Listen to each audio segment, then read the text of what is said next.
مزاج کا مرکزی جگہ پر آتے تھے، مسجد نبوی میں تشریف لاتے تھے، تقاضوں کو لیتے تھے اور تقاضوں کو لے کر کے عالم میں جاتے تھے. اس لیے ہر وقت ہماری نگاہ میں صحابہ پورا کا پورا عملہ صحابہ کے طریقہ کار پر مجتمع بھی ہو، منشرہ بھی ہو. ہمارا عملہ اگر صحابہ ہمارے سامنے ہوں گے تو ہر وقت قدم بڑھتے رہیں گے، قدم پر قدم آگے اٹھانے کا جذبہ بنتا رہے گا اور صحابہ کی طرح حوصلہ بلند ہوتا رہے گا. اس لیے ہمارے سامنے صحابہ ہو. ہر ساتھی کے ذمے ہے کام کو صحابہ کے طریقے سے پیش کرے، تجربات سے نہیں. تجربات تو اختلافات کا بڑا سبب ہے اور تجربات پر اللہ کی مدد کا کوئی وعدہ نہیں. اللہ کی جو مدد ہونے والی ہے وہ ہم جب صحابہ کے طریقے پر آئیں گے تو مدد ہوگی. بیٹھ جائیں، دیکھو بیان شروع ہونے جا رہا ہے، جلدی جلدی تشریف میں آئیں، جہاں جگہ ہے بیٹھ جائیں. اگر اندر سہولت نہ ہو تو باہر بیٹھ جائیں، اوپر بیٹھ جائیں. بہت ہی اہتمام کے ساتھ بات کو سننا اور عزائم اپنے بلند کرنا. جیسے حضرت نے فرمایا خاندان کی جماعت، مسجدوں سے جماعت مستورات کی ملکوں کے لیے بنانا. کیوں بھائی تیار ہے نا؟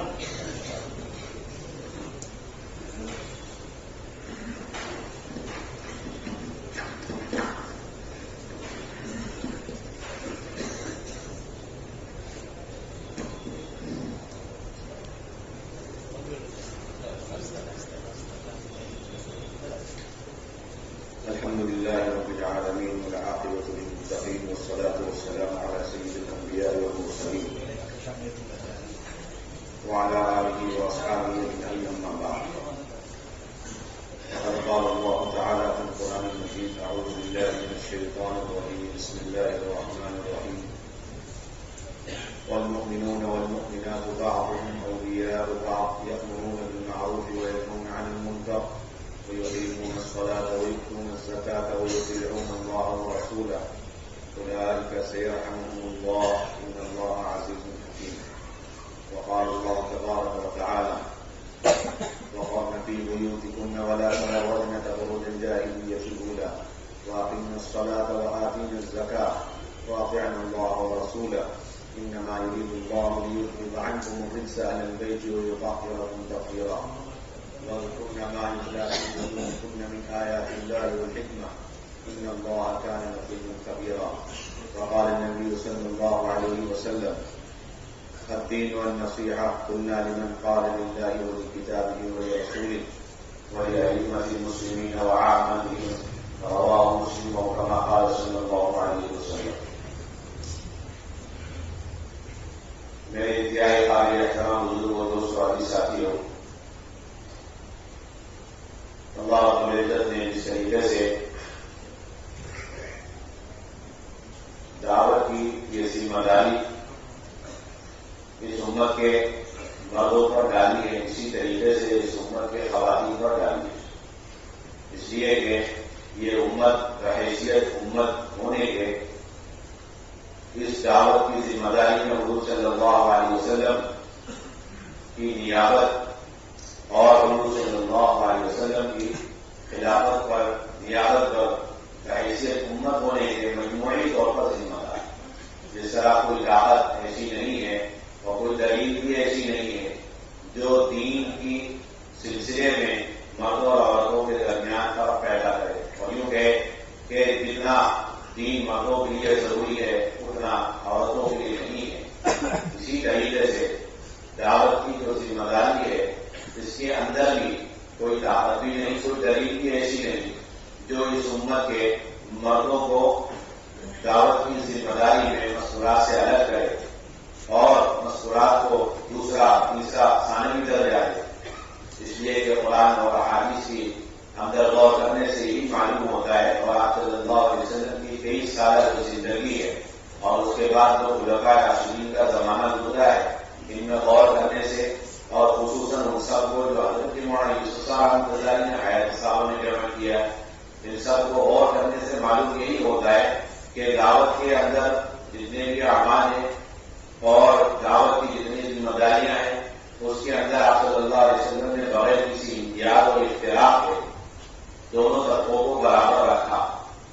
بلکہ اگر کوئی کہتا ہے کہ آپ صلی اللہ علیہ وسلم کی یہ جو دعوت کی مبارک محنت ہے جس کے اندر مردوں کا اصل حصہ ہے اور وہ مقدم ہے اور خواتین کا اس میں کم حصہ ہے، ان کی اہمیت کم ہے، تو یہ وہ شخص ہے جس کے سامنے سیرت ہے. ورنہ سیرت میں غور کرنے سے معلوم ہوتا ہے دعوت کے تمام اعمال کے اندر آپ صلی اللہ علیہ وسلم نے برابر خواتین اور ان کی صلاحیتوں کو رکھا اور ان کو برابر شریک فرمایا. اس لیے کہ اللہ رب العزت نے قرآن مجید نے صراحت اور وضاحت سے یہ ذمہ داری خواتین کی کس درجے میں بیان فرما دیا.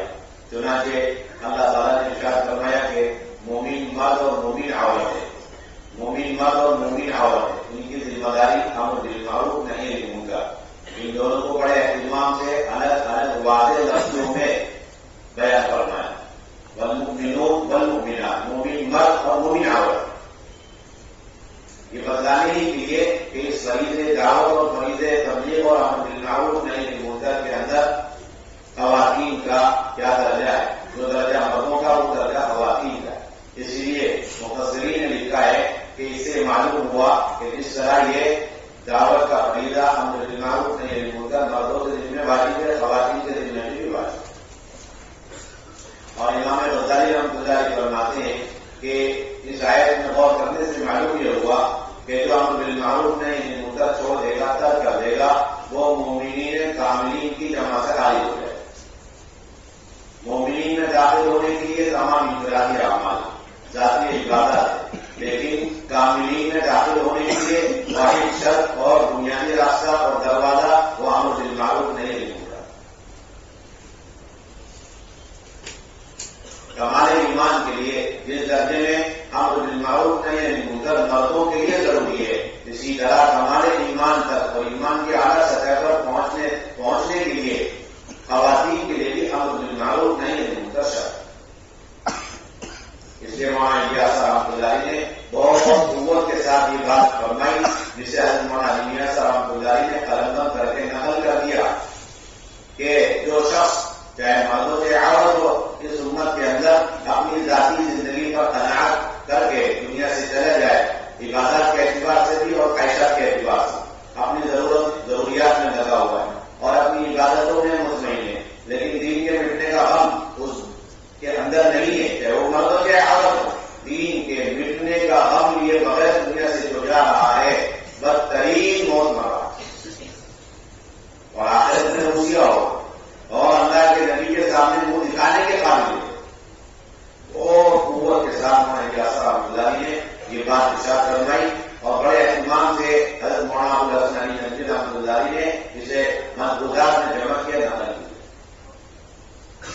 دین کے مٹنے کا غم یہ بغیر دنیا سے ملتا. کیوں؟ اس لیے کہ یہی باتیں قوت کے ساتھ احادیث میں ملتی. مسلم شریف کی روایت ہے آپ صلی اللہ علیہ وسلم نے فرمایا من مات ولم يغزو ولم يحدث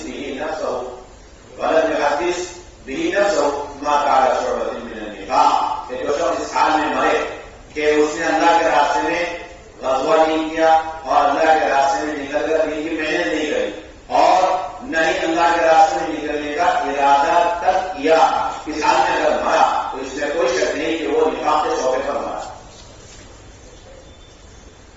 علامہ نووی رحمۃ اللہ فرماتے ہیں کہ جس طریقے سے آگاہ جوارے صحیح سالم ہو اور وہ اللہ کے راستے میں نکل سکتا ہو اور پھر نہ نکلے اور مر جائے تو وہ جس طرح نفاق میں مرا، اسی طریقے سے کوئی شخص ہے اس کے چاروں ہاتھ پاؤں کام نہیں کر رہے، خالی پڑ گئے، لیکن اس کا دل دھڑک رہا ہے اور دل کی سانسیں اور دل کے دھڑکنے ہیں اور وہ دل سے نیت ارادہ کر سکتا تھا کہ میں اللہ کے راستے میں نکلوں گا اور دل سے اس نے ارادہ نہیں کیا، ایسا شخص بھی نفاق پر مرا.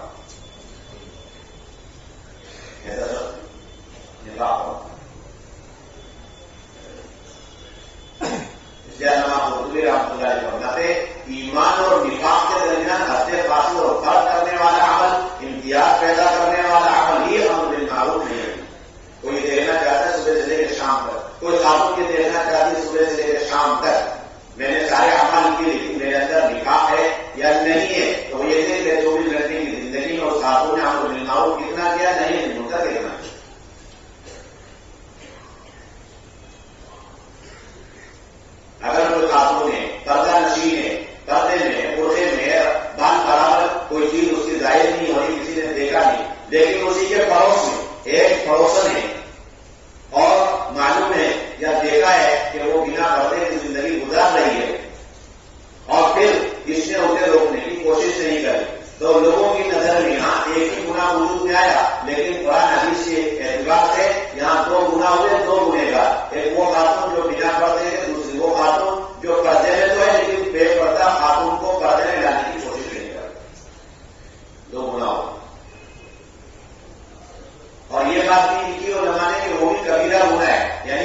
پردہ ہونا اس خاتون کا وہ بھی کبیرہ ہونا، اور یہ پردہ نشین عورت کا اس خاتون کو پردے میں لانے کی کوشش نہ کرنا یہ بھی کبیرہ ہونا ہے.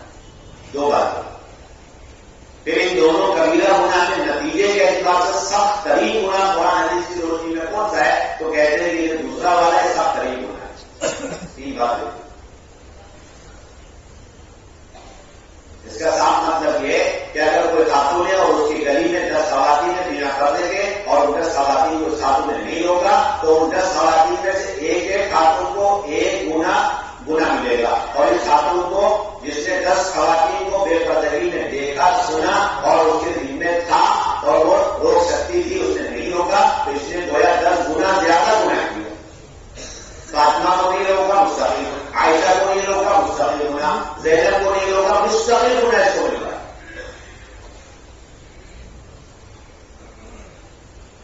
اللہ نبی رحمۃ اللہ علیہ فرماتے ہیں کہ کوئی خاتون گھر میں ہے اور گھر کے اندر 5-10 فیملی ممبر ہیں مرد اور عورت کی شکل میں، اور وہ فرائض کو چھوڑے ہوئے ہیں، جس کے دل میں امر بالمعروف فرض عین ہے اس خاتون کے دل میں، اور وہ خاتون دیکھ رہی ہے کہ نافرمانی میں میرے گھر کے چھوٹے بڑے مرد عورت مبتلا ہے اور وہ روک سکتی تھی تو اپنا اس کے دل میں واجب ہو یا فرض عین ہے نہیں ان کا کرنا. اور یہ خاتون جب تک گھر میں امر بالمعروف کر کے انہیں معروفات پر لانے کی کوشش نہیں کرے گی اور نئے منکر کر کے انہیں گناہوں سے روکنے کی کوشش نہیں کرے گی، یہ گھر بیٹھے گی اگر اپنی طرف سے سارے گناہوں سے بچی ہوئی ہے اور سارے نیکیوں کو انجام دے دیجیے، پھر بھی مستقل گناہ اس کے اوپر آ جائے گا جب تک گھر میں یہ گناہ کے ارتکاب ہے. فرض عین اللہ نبی رحمۃ اللہ نے لکھا مسلم شریف کے حدیث فرض عین. آپ اندازہ لگائیں کہ آپ صلی اللہ علیہ وسلم نے اسی وجہ سے اتنی اونچی سطح پر خواتین کو دعوت میں جگہ عطا فرمائی اور کیا درجہ مقام عطا فرمایا، ان کی صلاحیتوں کو اور ان کی طاقت و قوتوں اور قوت رائے کو دعوت اور دین کے پھیلانے میں علم کے پھیلانے میں کتنا استعمال کیا. سیرت کی کتابیں بنی. تو آج کا ہمارا اور آپ کا زمانہ ہے اور آج کی تبدیلی ہم نے سوچا ہے کہ زبانی طور پر ہم کہتے ہیں کہ مردوں کا کام اہم ہے لیکن مسئولات کا کام اس سے زیادہ اہم ہے. یہ زبان میں دل میں کچھ ہو، عمل میں کچھ ہو، زبان کا ہے بس، عمل میں کچھ ہو.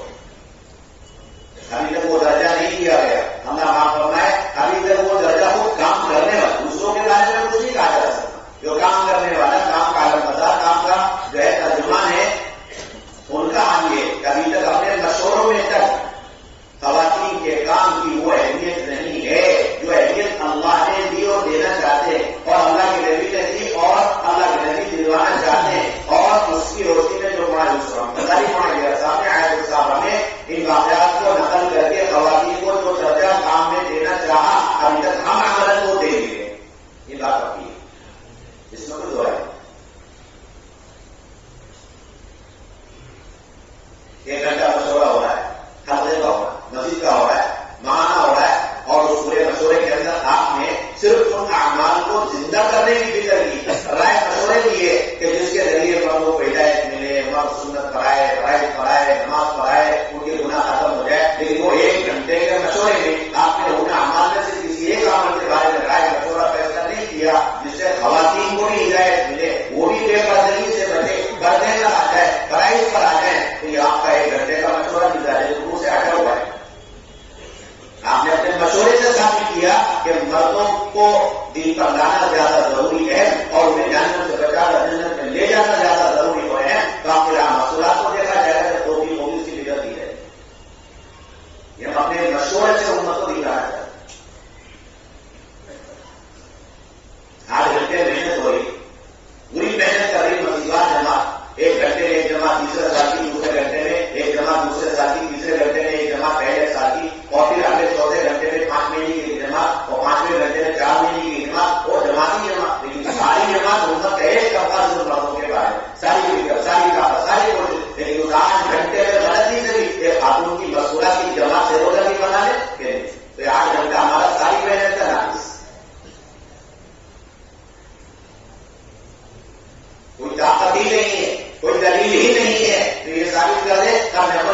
اور امت کے اتنے بڑے طبقے خواتین کی فکر نہ کی ہو، ایسا کوئی مشورہ دور نبوت میں نہیں ملتا. دنیا کی بات، کوئی محنت نہیں ملتی، کوئی مشورہ نہیں ملتا. ہر محنت ہر مشورے میں آپ غور سے دیکھیں گے اللہ کے نبی صلی اللہ علیہ وسلم نے امت ہی امت ہے جس کے اندر یہ بنیادی دو طبقے مردوں کا اور مستورات.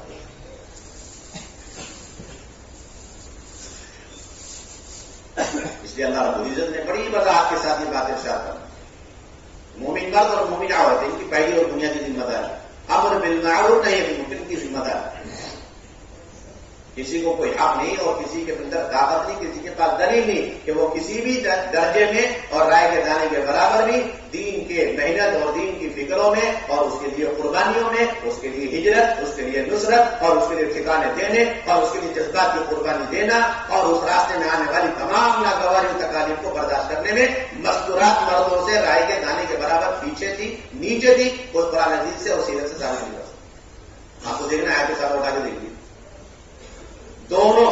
اگر کوئی ایک عنوان سمجھانا ہے یعنی دین کے خاطر بھوک برداشت کرنا، اگر یہ عنوان مولانا یوسف رحمۃ اللہ لانا چاہتے ہیں تو آپ دیکھیں گے دونوں ٹائٹل برابر چلے گا. کون سی خواتین نے بھوک برداشت کری اور کن کن مردوں نے برداشت کری. پیاس تو دونوں نے اور زخم تو دونوں نے کھائے، سفر تو دونوں نے اختیار کیے اور سفر کی مشقتیں، اذیتیں، ناگواریاں تو دونوں طبقے نے. یا تو ایک ہی قصہ ایسا لائیں گے جس میں دونوں ہوں، یا پھر اگر نہیں ہے تو دونوں کے الگ الگ ایسے قصے بیان کریں گے، الگ الگ عنوان لا کے، تاکہ پتہ چلے دعوت کے کسی عمل میں کوئی خاتون رائے کے جانے کے برابر مردوں سے پیچھے. یہ تو ہماری اور آپ کی کمی کمزوری کیا ہے تو صحابہ سامنے نہیں، اگر ہے بھی تو ہم اپنے زاویے اور اپنے نظریے سے اس کا مطالعہ. لیکن مولانا یوسف رحمۃ اللہ علیہ واقعات سے جو امت کو دکھلانا اور جو پیغام دینا چاہتے ہیں اللہ معاف فرمائے وہاں تک پہنچ نہیں پاتا. بڑی ذمہ داری قیامت تک کے لیے اللہ رب العزت نے جس طرح مردوں کی تعلیم، تربیت، ہدایت اور تزکیے کے لیے اعمال قرآن میں اتار دیے، اللہ کے نبی نے ان پر عمل کر کے دکھلا دیا، ایسے اللہ رب العزت نے اس امت کے خواتین کے طبقے کے لیے قیامت تک کسی بھی دور، کسی بھی زمانے میں کہیں بھی رہنے والی کوئی بھی خاتون اللہ کی بندی ہے، اللہ کے نبی صلی اللہ علیہ وسلم کی امتی ہے، اس کے بھی ہدایت، تعلیم، تربیت، تزکیے کے لیے اللہ نے اعمال قرآن مجید میں نازل فرما دیے اور اللہ کے نبی صلی اللہ علیہ وسلم نے اپنے عمل سے اسے کر کے دکھلا دیا. اس لیے اللہ رب العزت نے جو اعمال عطا فرمائے خواتین کے لیے قیامت تک، اس میں بنیادی عمل قرآن کا حلقہ، حدیث کا حلقہ. یہ قرآن کا حدیث کا حلقہ یہ محض اور محض اللہ کے امر کی بنیاد پر، کسی کے کہے کی بنیاد پر نہیں. یا کسی نے کہہ دیا، کسی نے سمجھا دیا، ہاں میں یہ اچھا عمل ہو گیا، یا کسی کے تجربے سے یہ عمل بہت اچھا ثابت ہو گیا، لیکن کوئی بنیادی نہیں ہے. اس کا تو سلسلہ 1400 سال پہلے جب سے قرآن نازل ہوا تب سے سلسلہ ہے. کیا؟ قرآن کا حلقہ، حدیث کا حلقہ. اللہ نے واضح طور پر فرما دیا ازواج مطہرات کو دیکھ کر کہ وَاذْكُرْنَ مَا يُتْلَىٰ فِي بُيُوتِكُنَّ مِنْ آیَاتِ اللَّهِ وَالْحِکْمَةِ. نبی کی بھی اپنے گھر کے اندر ان آیات اور حکمت کے تذکرے اچھی طریقے سے کرو، یاد رکھو، جس کے چرچے ہر وقت تمہارے گھر میں رہتے. مفتی شفیع صاحب رحمۃ اللہ نے 2 باتیں لکھی اس کے پیچھے. نمبر 1، یہ جو اس کے اندر حکم ہے قرآن اور حدیث کے حلقے لگانے کا، یہ ازواج مطہرات کے ساتھ خاص نہیں ہے بلکہ تمام عورتوں کے لیے. دوسری بات یہ فرمائی اور یہ حکم قرن اول کے ساتھ خاص نہیں، ہر دور اور ہر زمانے کے لیے عام. یہ 2 باتیں واضح ہیں تاکہ کسی کو دھوکہ نہ لگے کہ بھائی ان کے اندر جو احکامات ہیں قرآن کے، حدیث کے حلقے لگانے کے یہ دور نبوت کے ساتھ اور ازواج مطہرات کے ساتھ خاص ہے. یہ دھوکہ کسی کو نہ لگے اور کسی کو یہ تردد نہ لگے. مسئلہ واضح کر دیا کس نے؟ مفتی شفیع صاحب. گویا قرآنی حلقہ ہے، یہ قرآنی نسخہ ہے، خدائی نسخہ ہے. اور اس پر اللہ نے خود وعدہ فرمایا اس پر کیا ملے گا، اس پر کیا فائدے ہیں. اللہ نے خود بیان فرما دیا کہ ہم اس کے ذریعے سے 2 چیزیں چاہتے ہیں. ایک تو تمہارے اندر جتنی بھی گناہوں کی گندگی آلودگی مردوں میں، عورتوں میں، چھوٹوں میں، بڑوں میں، گھر کی سطح پر ہم اسے دور کریں گے اور نیکیوں کے ذریعے سے تمہیں مکمل آراستہ کر دیں. یہ 2 بنیادی فائدے اللہ نے بیان کر. انما یرید اللہ لیذهب عنکم الرجس اہل البیت ویطہرکم تطہیرا. جس کا صاف مطلب یہ کہ کوئی کسی بھی زمانے میں دور میں ہو اور اسے اعمال کی توفیق ہو رہی نہیں ہو رہی اور اس کو اتنی طاقت مل گئی اور اتنا اس کے وقت کے اندر برکت ہو گئی کہ وہ بے شمار اعمال اوراد وظائف پڑھ لے، لیکن خدا کی قسم کھا کر یہ بات کہی جا سکتی ہے کہ ایک آیت، ایک چھوٹی سی سورت لے کر گھر بیٹھ کر میاں بیوی بچوں کو لے کر اس حد میں لگانے پر جو تربیت اور نورانیت ہوگی وہ اتنے بڑے اوراد اور وظائف کے پورا کرنے پر آسان ہوگا، کیونکہ یہ عمل براہ راست اللہ کی طرف سے متعین ہو کر اس امت کی تعلیم اور تربیت ہی کے لیے بطور خاص نازل کیے گئے۔ وہ کتنا سخت دل اور سخت دل ہو، پتھر دل ہو، طے کر چکا نہ مجھے دین پر چلنا نہ کسی کو چلنے دینا، اور وہ اپنے عزم ملا دے کے آخری انتہا کو پہنچ چکا اور اس کے گھر کے اندر حلقہ لگ رہا ہو، اللہ تعالیٰ اس کا بھی تزکیے کا معاملہ فرما دیں گے، جیسے حضرت عمر رضی اللہ تعالیٰ نے کے تدبیر کا فیصلہ فرمایا۔ ایک حلقہ ملا اور اسی کے اندر ان کی کایا پڑ گئی، قیامت تک کے لیے سلسلہ۔ اور آپ صلی اللہ علیہ وسلم نے کتنا اہتمام فرمایا اپنی ذات کے اعتبار سے۔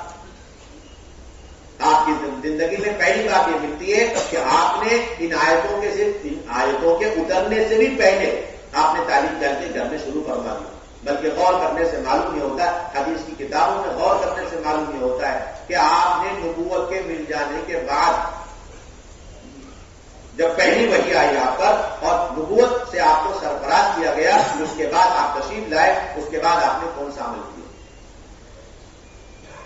سیرت میں غور کرنے سے معلوم یہ ہوتا ہے کہ ایک عمل ملتا ہے جو نبوت کے ملتے ہی اور وحی کے اترتے ہی آپ نے انجام دیا، اور کہا جا سکتا ہے کہ آپ نے نبوت کی محنت کا آغاز اسی عمل سے فرمایا۔ وہ ایک عمل ہے گھر آ کر کے اپنی اہلیہ ام المؤمنین حضرت خدیجہ الکبریٰ رضی اللہ تعالیٰ عنہ کے ساتھ قرآن کا حلقہ، حدیث کا حلقہ، 6 صفات کا مذاکرہ۔ سب سے پہلا عمل نبوت کے ملنے کے بعد اس امت کے اندر اگر ہوا تو وہ گھر کے اندر کا عمل، قرآن کا، حدیث کا حلقہ، 6 صفات کا مذاکرہ۔ بخاری کی روایت، مسلم شریف کی روایت، آپ صلی اللہ علیہ وسلم تشریف لائے، جب آپ پر وحی نازل ہوئی تو آپ سب سے پہلے گھر تشریف لائے، نہ دوستوں کے پاس گئے نہ دشمنوں کے پاس گئے، روایتوں میں کہیں نہیں ملتا کسی دوست کے پاس گئے یا کسی دشمن کے پاس، نہ مسجد میں گئے، آپ سیدھے گھر تشریف لائے اور آ کر زملونی جب آپ کے حالات اچھے ہو گئے اور آپ تھوڑے سے افاقے پر آئے تو آپ نے سب سے پہلا کام یہ کیا جو غار ہیرا میں جو واقعہ پیش آیا کہ جبرائیل امین اچانک نمودار اور ظاہر ہوئے اور مجھے بھیجا چھوڑا اور 3 مرتبہ کہا پڑھو، 3 مرتبہ میں نے کہا مجھے پڑھنا نہیں آتا، اس کے بعد اقرأ باسم ربک الذی خلق الانسان من علق، تو وہ سارا واقعہ جو آپ نے حضرت خدیجہ کو سنایا اس کو حدیث کا حلقہ کہا جاتا ہے۔ کیوں کہ بخاری کے اسی واقعے کو بخاری میں باب کیف کان بدء الوحی رسول اللہ صلی اللہ علیہ وسلم جب کھول کر ہم پڑھتے ہیں 2.5-3 صفحے کے تو پڑھانے والوں کو شیخ الحدیث سے تعبیر کیا جاتا ہے اور پڑھنے والوں کو دورے کے طلبہ سے تعبیر کیا جاتا ہے۔ گویا بخاری کا پہلا درس اور پہلا حدیث کا سلسلہ کہاں سے شروع ہوا، کہاں سے آگا؟ اللہ کے نبی صلی اللہ علیہ وسلم نے خود اپنے مبارک زبان سے سب سے پہلے ام المؤمنین حضرت خدیجہ کے ساتھ یہ حدیث کا سلسلہ شروع کرنا، کوئی انکار نہیں کر سکتا، کوئی انکار نہیں۔ بخاری کا سب سے پہلا درس اور سب سے پہلا سبق اور سب سے پہلے حدیث جس سے بخاری شریف کا آغاز ہو، اللہ کے نبی نے اپنے گھر حضرت خدیجہ کے ساتھ، اور پھر اسی درمیان آپ نے آیتیں پڑھ کے سنا دی، یہ آیتوں کا پڑھ کر سنانا، اگر آپ اور ہم بیٹھ کر کے وہی آیت جس طرح بسم ربک میں پڑھوں آپ سنیں تو اس کو آپ کہتے ہیں کہ بھائی یہ قرآن کا حلقہ ہے، درس تفسیر ہو رہا ہے، تو اللہ کی نبی نے اپنے مبارک زبان سے سب سے پہلے وحی کے ذریعے سے اتری ہوئی ان آیتوں کو جو گھر میں آ کر کے سنایا وہ کیا ہے؟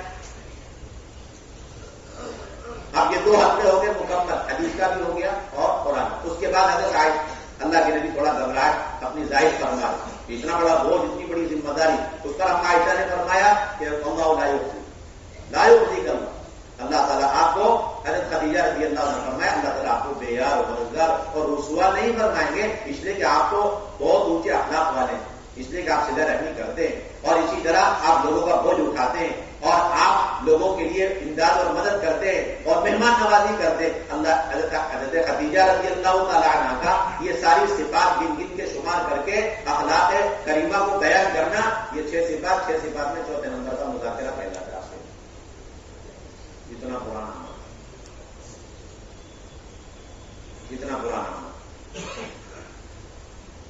روز اول سے سلسلے چل رہے، جب سے سے وحی کا سلسلہ شروع ہوا، نبوت کی محنت، نبوت سے آپ کو سرفراز کیا گیا، آپ نے فوری عمل شروع کر دیا۔ وہ کہاں تک چلا یہ؟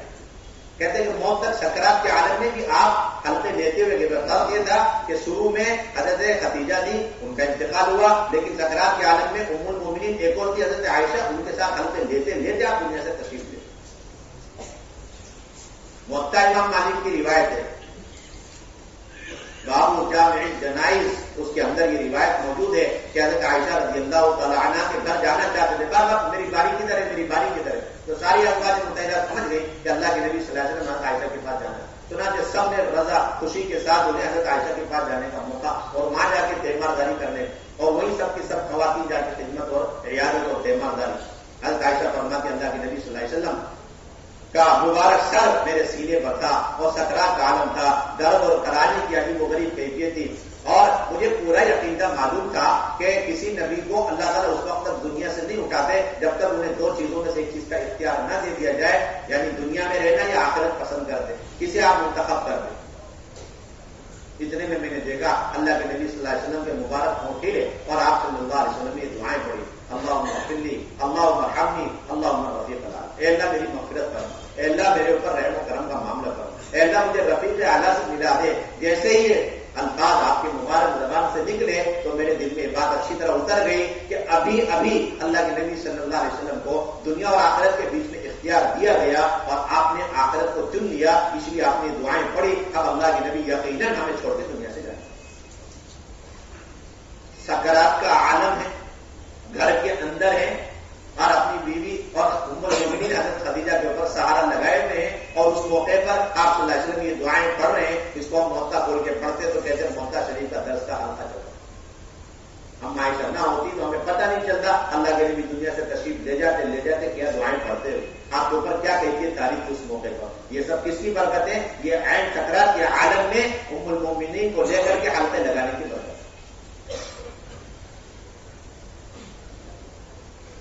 پڑھتے ہیں گزر جاتے ہیں، استدراک سمجھ نہیں آتا، اور باقی 23 سال کی زندگی کا خلاصہ کیا ہے۔ یہ تیسری بات یہ ہے کہ ساری سیرت کی کتابوں کا نچوڑ ہے آپ صلی اللہ علیہ وسلم سفر کے علاوہ جب بھی مدینے میں رہے، حضر میں رہے، اور آپ کی کسی بھی بیوی کی اب باری رہی تو تمام سیرت کی کتاب اس پر متفق ہے کہ ایسا کبھی نہیں ہوا کہ آپ کسی بیوی کی یہاں باری کے طور پر رہے اور آپ کا اس دن گھر کی تعلیم چھوٹی ہو کسی سیرت کی کتاب میں۔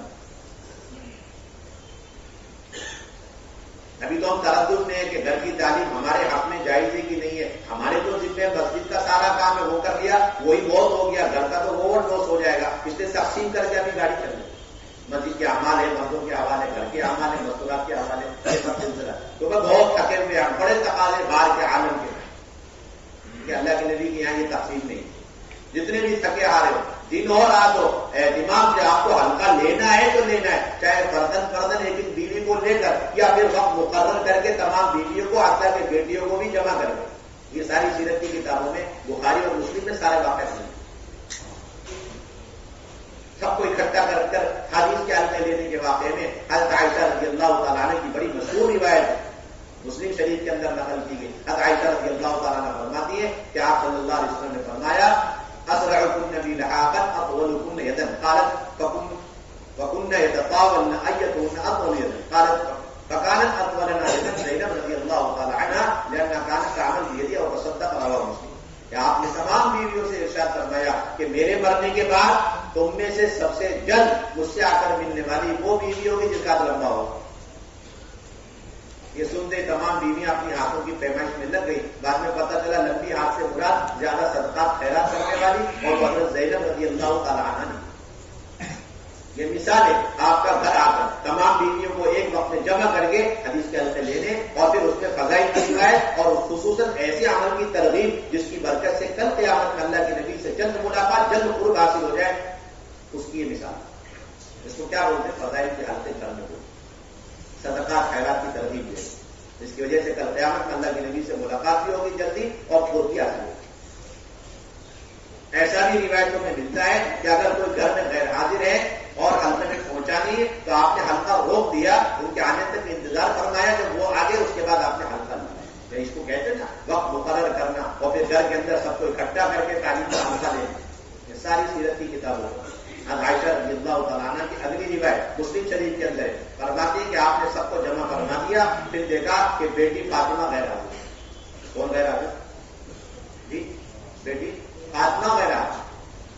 یعنی اس کا مطلب جس طرح آپ مسجد میں کسی صحابی اور ساتھی کے غیر حاضری کو محسوس کیا کرتے تھے اور انہیں بلانے کی خود فکر کرتے بھیج کر بلواتے، اس طرح گھر کی تعلیم میں سب کا اکٹھا ہونا آپ ضروری سمجھتے اور کسی کی بھی غیر حاضری آپ برداشت نہیں کرتے، اسے محسوس کرتے، ان کے آنے کا انتظار کرنا. اتنا اہتمام گھر کی تعلیم. اب عائشہ پر حدیث سنا کہ فاطمہ رضی اللہ تعالیٰ عنہ جب آئی تو ہم نے پہچان لی یہ فاطمہ ہی. کیوں؟ آپ حضرت فاطمہ کی چال اور رفتار میں اور اللہ کے نبی کی چال اور رفتار اور چلنے کے انداز میں رائے کے دانے کے برابر تھا. اتنا اپنے ابا اپنے نبی صلی اللہ علیہ وسلم کی اتباع صرف چال کے اندر. اس یہ بات کی بات ہوگی جس گھر کے اندر یہ احادیث کے حل میں لگائے جائیں گے، اللہ رب العزت اس گھر کے اندر سے غیروں کے طور طریقے نیز کو نابود کر کے وہاں نبی پاک علیہ الصلوۃ والسلام کے طریقے اور ان کے چال ڈال رفتار بڑوں میں چھوٹوں میں مردوں میں عورتوں میں بچوں میں اللہ تعالیٰ داخل کرنا. یہ واحد راستہ ہے زندگی میں لانے. جس کے تذکرے گھر میں ہوتے ہیں وہی چیز گھر میں آتی ہے. سب تذکرے موجود ہیں لیکن ہمارے گھر کے اندر نبی پاک علیہ الصلوۃ والسلام کے شمائل کے تذکرے نہیں. آپ کے بیٹھنے کا انداز کیا تھا، اٹھنے کا انداز کیا تھا. یہ سلسلے بند ہو گئے، اس میں سارے غیروں کے طریقے طور طریقے یہ وجود میں آتے جائے. ہر ایک کو ہر طریقہ اچھا لگتا ہے، بس اللہ اگر طریقہ پسند نہیں آتا گھر میں کسی کو بچوں کو تو وہ نبی کا طریقہ عجیب اور چمپا سا لگتا. اتنی ہمارے گھروں میں دوریاں ہوتی ہیں. حضرت فاطمہ آگے بیٹھ گئی تو تعلیم کا حلقہ شروع ہو. کہتے ہیں تعلیم کا حلقہ چلتا رہا. اتنے میں اللہ کے نبی نے حضرت فاطمہ کو قریب کر کے کان میں پسار رہا، سرگوشی فرمائی تو وہ رونے لگی. پھر آپ نے قریب کیا اور پسار رہا، سرگوشی فرمائی تو وہ مسکرائی. تعلیم کا حلقہ مکمل ہوا. آپ اٹھے تشریف لے گئے.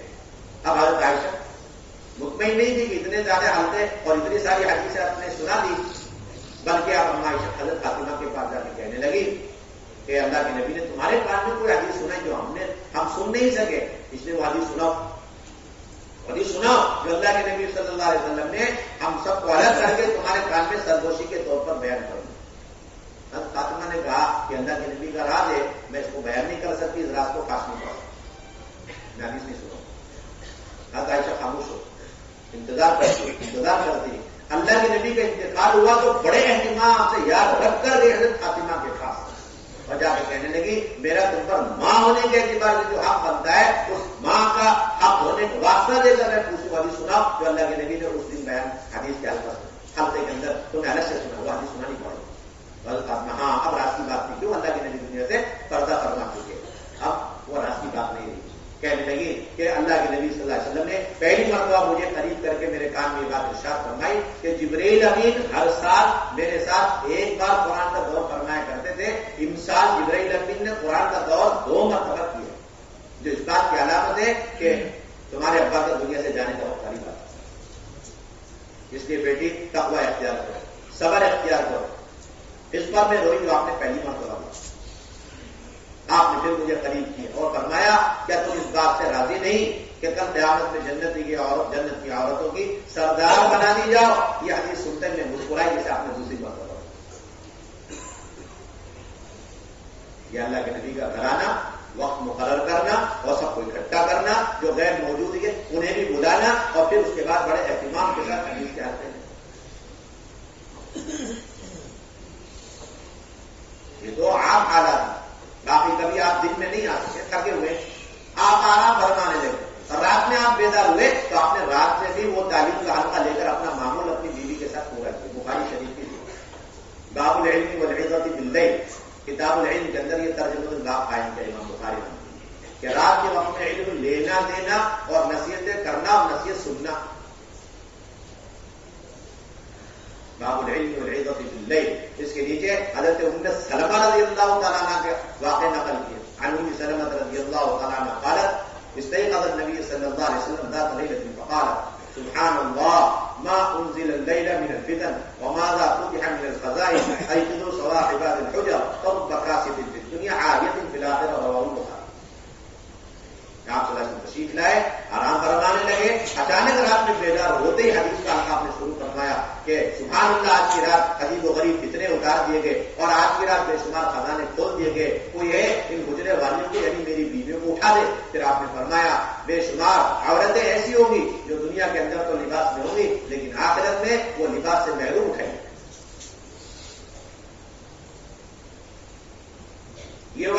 وہ گھر کی تعلیم سے متعلق تھا، لیکن امام بخاری نے اسے نقل کر کے ساری امت کو یہ ہدایت دی کہ سنت یہ ہے کہ رات میں بھی تعلیم کا سلسلہ اور رات میں بھی واضح سنت، اگر دن میں موقع نہیں تو رات میں، یعنی گھر کا عمل چھوڑنا نہیں چاہیے، دن ہو یا رات ہو آپ کو حرام گھر کی تعلیم کا اہتمام و پابند نہیں کرنا۔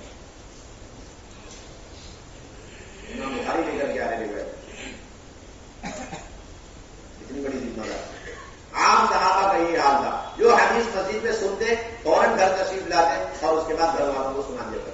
آپ کا تو یہاں تک حال تھا کہ اگر آپ صلی اللہ علیہ وسلم کی بیویوں میں سے کوئی بیوی اجازت لے کر کے اپنے میکے چلی، اپنے میکے چلی، تو آپ صلی اللہ علیہ وسلم کا یہ معمول ملتا ہے کہ آپ نے میکے میں جا کر بھی میکے والوں یعنی سسرال، اپنی سسرال ہوئی اور حضرت عائشہ کے لیے میکا، تو وہاں سسرال والوں کو جمع کر کے آپ نے حدیث کا بھی حلقہ لیا اور قرآن کا بھی حلقہ لیا۔ بخاری اور مسلم اور سنن کی کتابوں کے اندر موجود واقعہ ہے، اس بہت مشہور واقعہ جب منافقین کی طرف سے حضرت عائشہ رضی اللہ تعالیٰ عنہ پر زنا کی تہمت لگائی اور اپنا عائشہ بیمار پڑ گئی اور تیمارداری اور علاج معالجے کے لیے اجازت دے کر کے اپنی والدہ کے گھر ام رومان کے یہاں چلی گئی، تو آپ صلی اللہ علیہ وسلم جایا کرتے عائشہ ٹھیک ہو خیریت سے واپس آ جائے۔ ہم عائشہ کہتے ہیں اللہ کے نبی وہ جو ہے توجہ نہیں فرما رہے تھے، جو عام بیماری کے حالت میں اللہ کے نبی میرے ساتھ اچھا معاملہ کرتے، ہلکے سے پوچھتے تھے ٹھیک ہو واپس آ۔ ایک مرتبہ گئے اور آپ نے قوت سے کہہ دیا عائشہ سن، اگر تم سے زنا ہوا ہے تو توبہ استغفار کر لو، اللہ بڑے غفور ہے۔ کہتی ہے میں تو تھی بیمار اور یہ ایک ہی سہارا تھا اللہ کے نبی کی شکل میں، اور اللہ کے نبی نے بھی جملہ فرما دیا اب تو میرا کوئی رائے نہیں دنیا کے اندر۔ ماں کو دیکھو کونے میں بیٹھی ہوئی رو رہی، ابا جان صدیق اکبر بیٹھے ہوئے انہیں دیکھو وہ چپ خاموش رو رہے، اب میرا کون ہے؟ اتنا چاروں طرف ماحول بن چکا، گویا کہ نعوذ باللہ یہ غلطی حضرت عائشہ سے ہو ہی گئی۔ اللہ کے نبی بھی ترغیب دے رہے توبہ کر لو استغفار کر لو، اللہ بڑے غفور ہے۔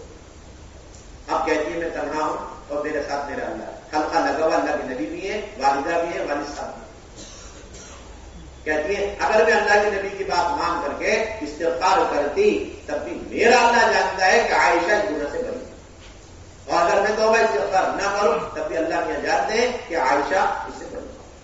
پھر کہنے لگی مجھے تو اس بات کا پورا یقین ہو گیا کہ اللہ رب العزت مجھے ضرور بھی ضرور اس زنا کی تہمت سے بری کریں گے، لیکن اس بات کا یقین نہیں تھا کہ مجھ جیسی معمولی خاتون کی برات کے لیے اللہ تعالیٰ صافہ آسمان سے آیتوں کو اتار دے جس کی تلاوت قیامت تک ہوتی رہے، میں اپنے آپ کو اس قابل نہیں سمجھتا، لیکن اس بات کا یقین پکا کہ اللہ رب العزت مجھے بری کرے گا۔ بس ہمارے یہاں قرآن حدیث کے حلقے لگانے اور اس کے ذریعے سے تربیت اور تزکیے کا اہم ترین مطلب اور مفہوم یہ ہے کہ خواتین گھر بیٹھی بھی جو مسئلے پیش آ جائیں ان کے دل کے اندر اس بات کا یقین ہو یہ مسئلہ اللہ رب العزت ان اعمال کے راستے سے براہ راست حل فرمائیں گے۔ یہ یقین ہے کہ خاتون کے دل کے اندر اتارنا یہ قرآن حدیث کے حلقوں کا بنیادی مقصد ہے، تو اپنا حلقے لگتے رہیں گے اور خواتین بھی مردوں کی طرح دفتر کی شکل رکھیں، اپنے ہر مسئلے کا حل اللہ کے ان اعمال کے ذریعے سے اللہ تعالیٰ کے ذریعے سے حل کرو۔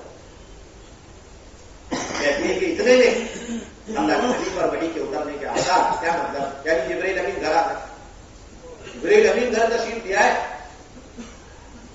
اور پوری آیت اتار دی۔ اللہ کے نبی صلی اللہ علیہ وسلم فرمایا کہ عائشہ تمہیں خوشخبری بشارت ہو کہ جبرائیل امین ابھی ابھی آئے اور تمہاری برات میں سورہ نور کا پورا رکوع اتار کے چلے، اور آپ نے بغیر کسی تاخیر کے وہیں آپ نے پورا رکوع اسی مجلس میں پڑھ کر کے سنا دیا۔ ان الذين جاءوا بالإفك عصبة منكم لا تحسبوه شرا لكم بل هو خير لكم لكل امرئ منهم ما اكتسب من الإثم والذي تولى كبره منهم له عذاب عظيم۔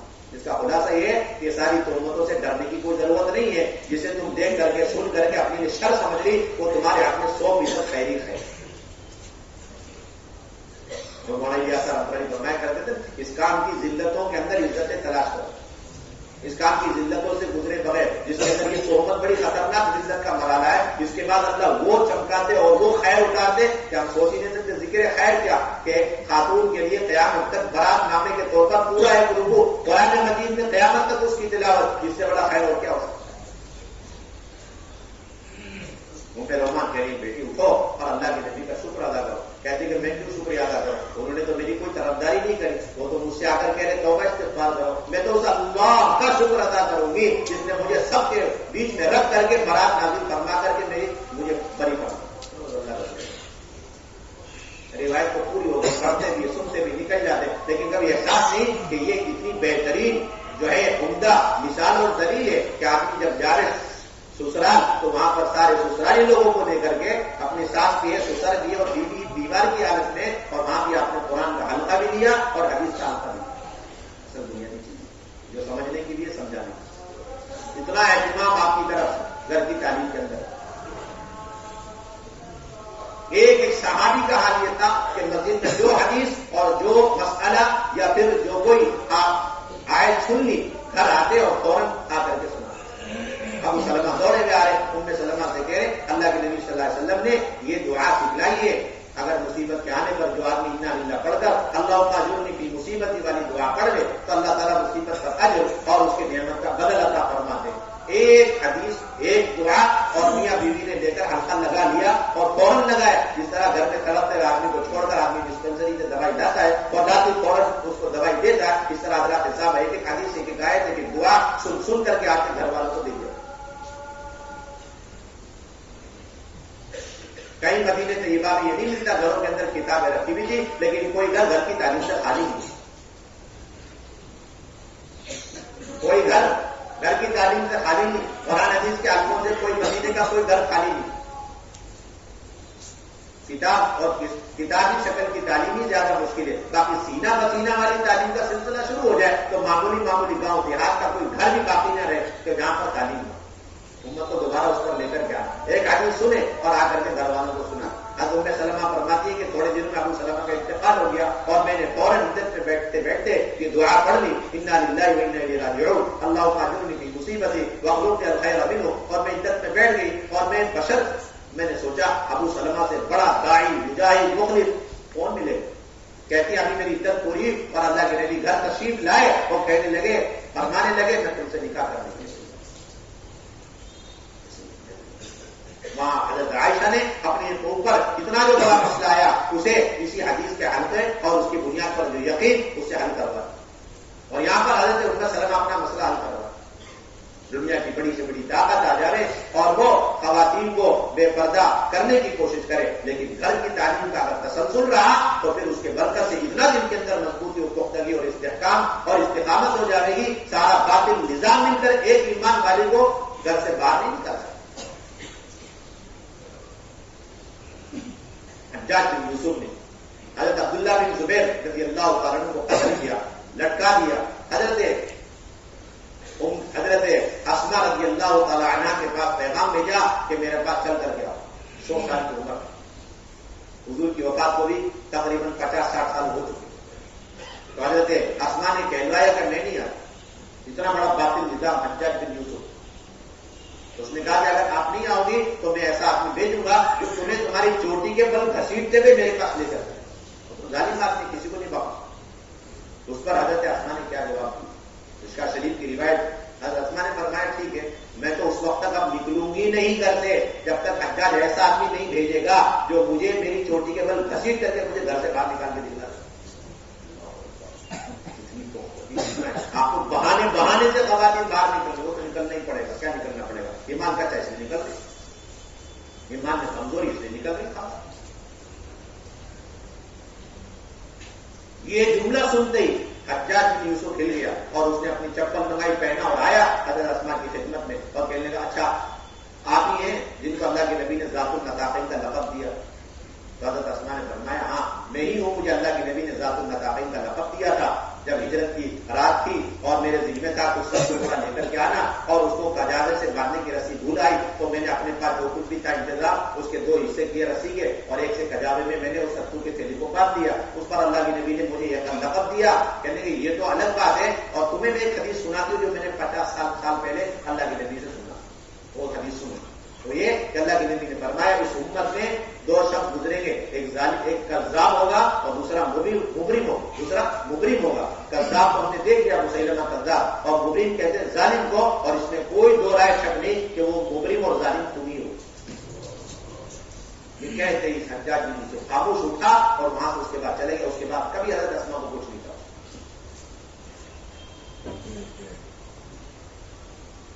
یہ اصل گھر کی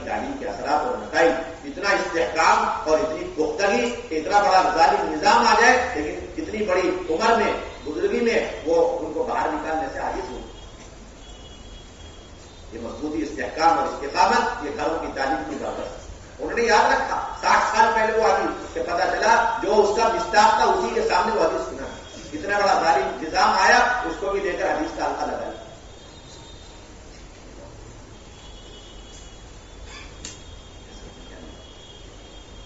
اس لیے 5 اعمال کے ساتھ جو کہا جاتا ہے گھر کے اندر تعلیم رکھتی ہے کوئی پروگرام کوئی تنظیمی چیز نہیں ہے بلکہ تو قرآن حدیث سراپا ہے. یا تو اس میں اللہ کا امر مل رہا ہے یا پھر اس امر کے مطابق نبی پاک علیہ الصلوۃ والسلام اور حضرات صحابہ رضی اللہ تعالیٰ عنہ کی سیرت سے بھری ہوئی یہ ساری چیزیں ہمیں مل رہی. اسی پر امت کو دوبارہ لانا جس کے اندر گھر کے ایک فرد کی تربیت اور اصلاح اور تطہیر کا اللہ نے وعدہ فرمایا. یہ اعمال تطہیر ہے اعمال تطہیر. اور کسی بڑے سے بڑے شرعی عذر کے موقع پر بھی اس کے بند کرنے کی مثالیں ہمیں سیرت میں نہیں ملتی. اس لیے حضرت عائشہ رضی اللہ تعالیٰ عنہ حضرت ام سلمہ رضی اللہ تعالیٰ عنہما کی روایت ہے بخاری مسلم کے اندر. عائشہ رضی اللہ تعالیٰ عنہ کی روایت ہے فرماتی ہے کان نبی صلی اللہ علیہ وسلم یتکئ علی حجری وانا حائض فیقرأ القرآن. واضح روایت صریح ہے. صحیح روایت اور صریح روایت استدلال کا اعلیٰ درجہ ہوتا ہے. جس کا خلاصہ یہ کہ اللہ کے نبی صلی اللہ علیہ وسلم اس پر ٹیک لگائے ہوئے قرآن کی تلاوت فرما رہے اور میں سن رہی جبکہ اس پر نماز نہیں حیض کی حالت. 2 باتیں واضح ہو گئی اس روایت سے کہ ایسا شرعی عذر کسی گھر میں آ جائے ہو جائے تب بھی اس گھر کے اندر کی تعلیم اور قرآن کا حلقہ بطور خاص وہ موقوف نہیں کیا جائے گا اور دوسرا وہ قرآن کا حلقہ لیا جائے گا اور ایسی شرعی عذر میں جو بہن مبتلا ہے اس کے ساتھ حلقہ لیا جائے گا.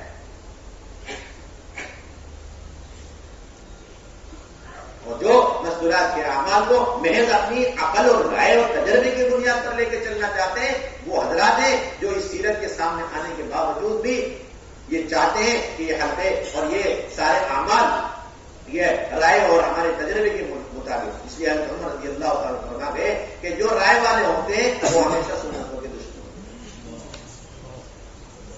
رائے والے ہمیشہ سنتوں کے دشمن. جو چیز نص سے قطعی سے ثابت ہو چکی منصوص علیہ مسئلہ ہے جس کے اندر رائے زنی کی کوئی گنجائش نہیں بلکہ یہاں رائے زنی یہ گمراہی کا دروازہ کھولنا ہے.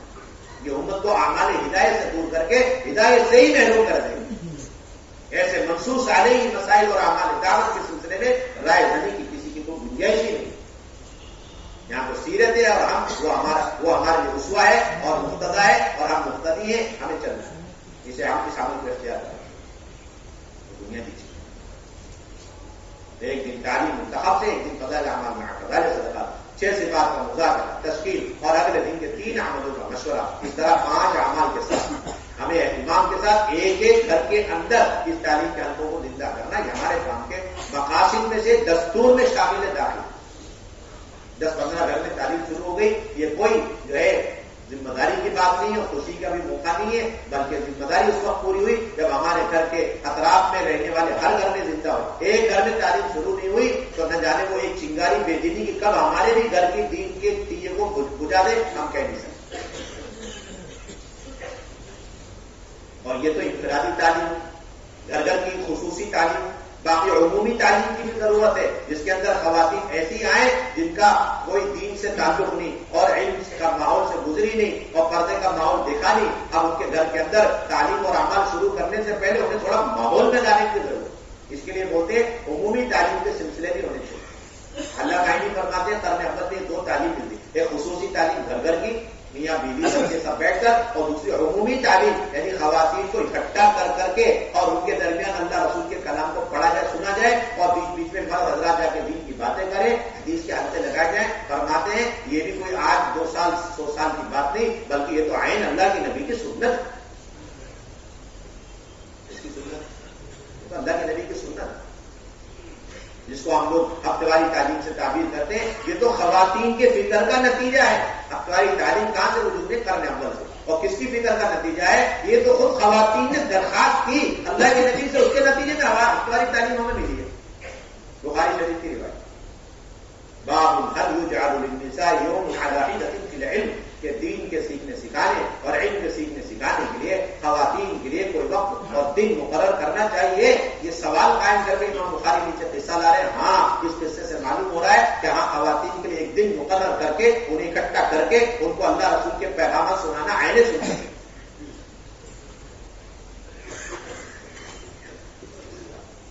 ابو سعید خدری رضی اللہ تعالیٰ عنہ کی روایت فرماتے ہیں قالت النساء للنبي صلی اللہ علیہ وسلم غلبنا عليك الرجال فاجعل لنا يوما من نفسك فبعثهن يوما لقيهن فبعثهن وذكرهن وامرهن فكان فيما قال لهن ما منكن امرأة تقدم ثلاثة من بلدها الا كان لها حجابا من النار فقالت امرأة واثنتين قال واثنتين رواه البخاري.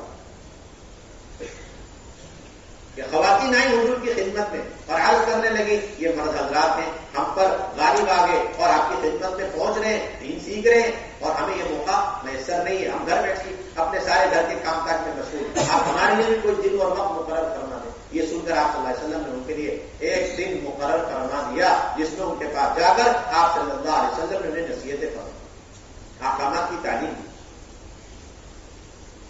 کوئی کہنے والا کہہ سکتا ہے تو حضور کے ساتھ خاص ہے. علامہ نبوی نے اس مسئلے کو صاف کر دیا کہ حضور کے ساتھ خاص نہیں, قیامت تک کی سنت, قیامت تک کی سنت.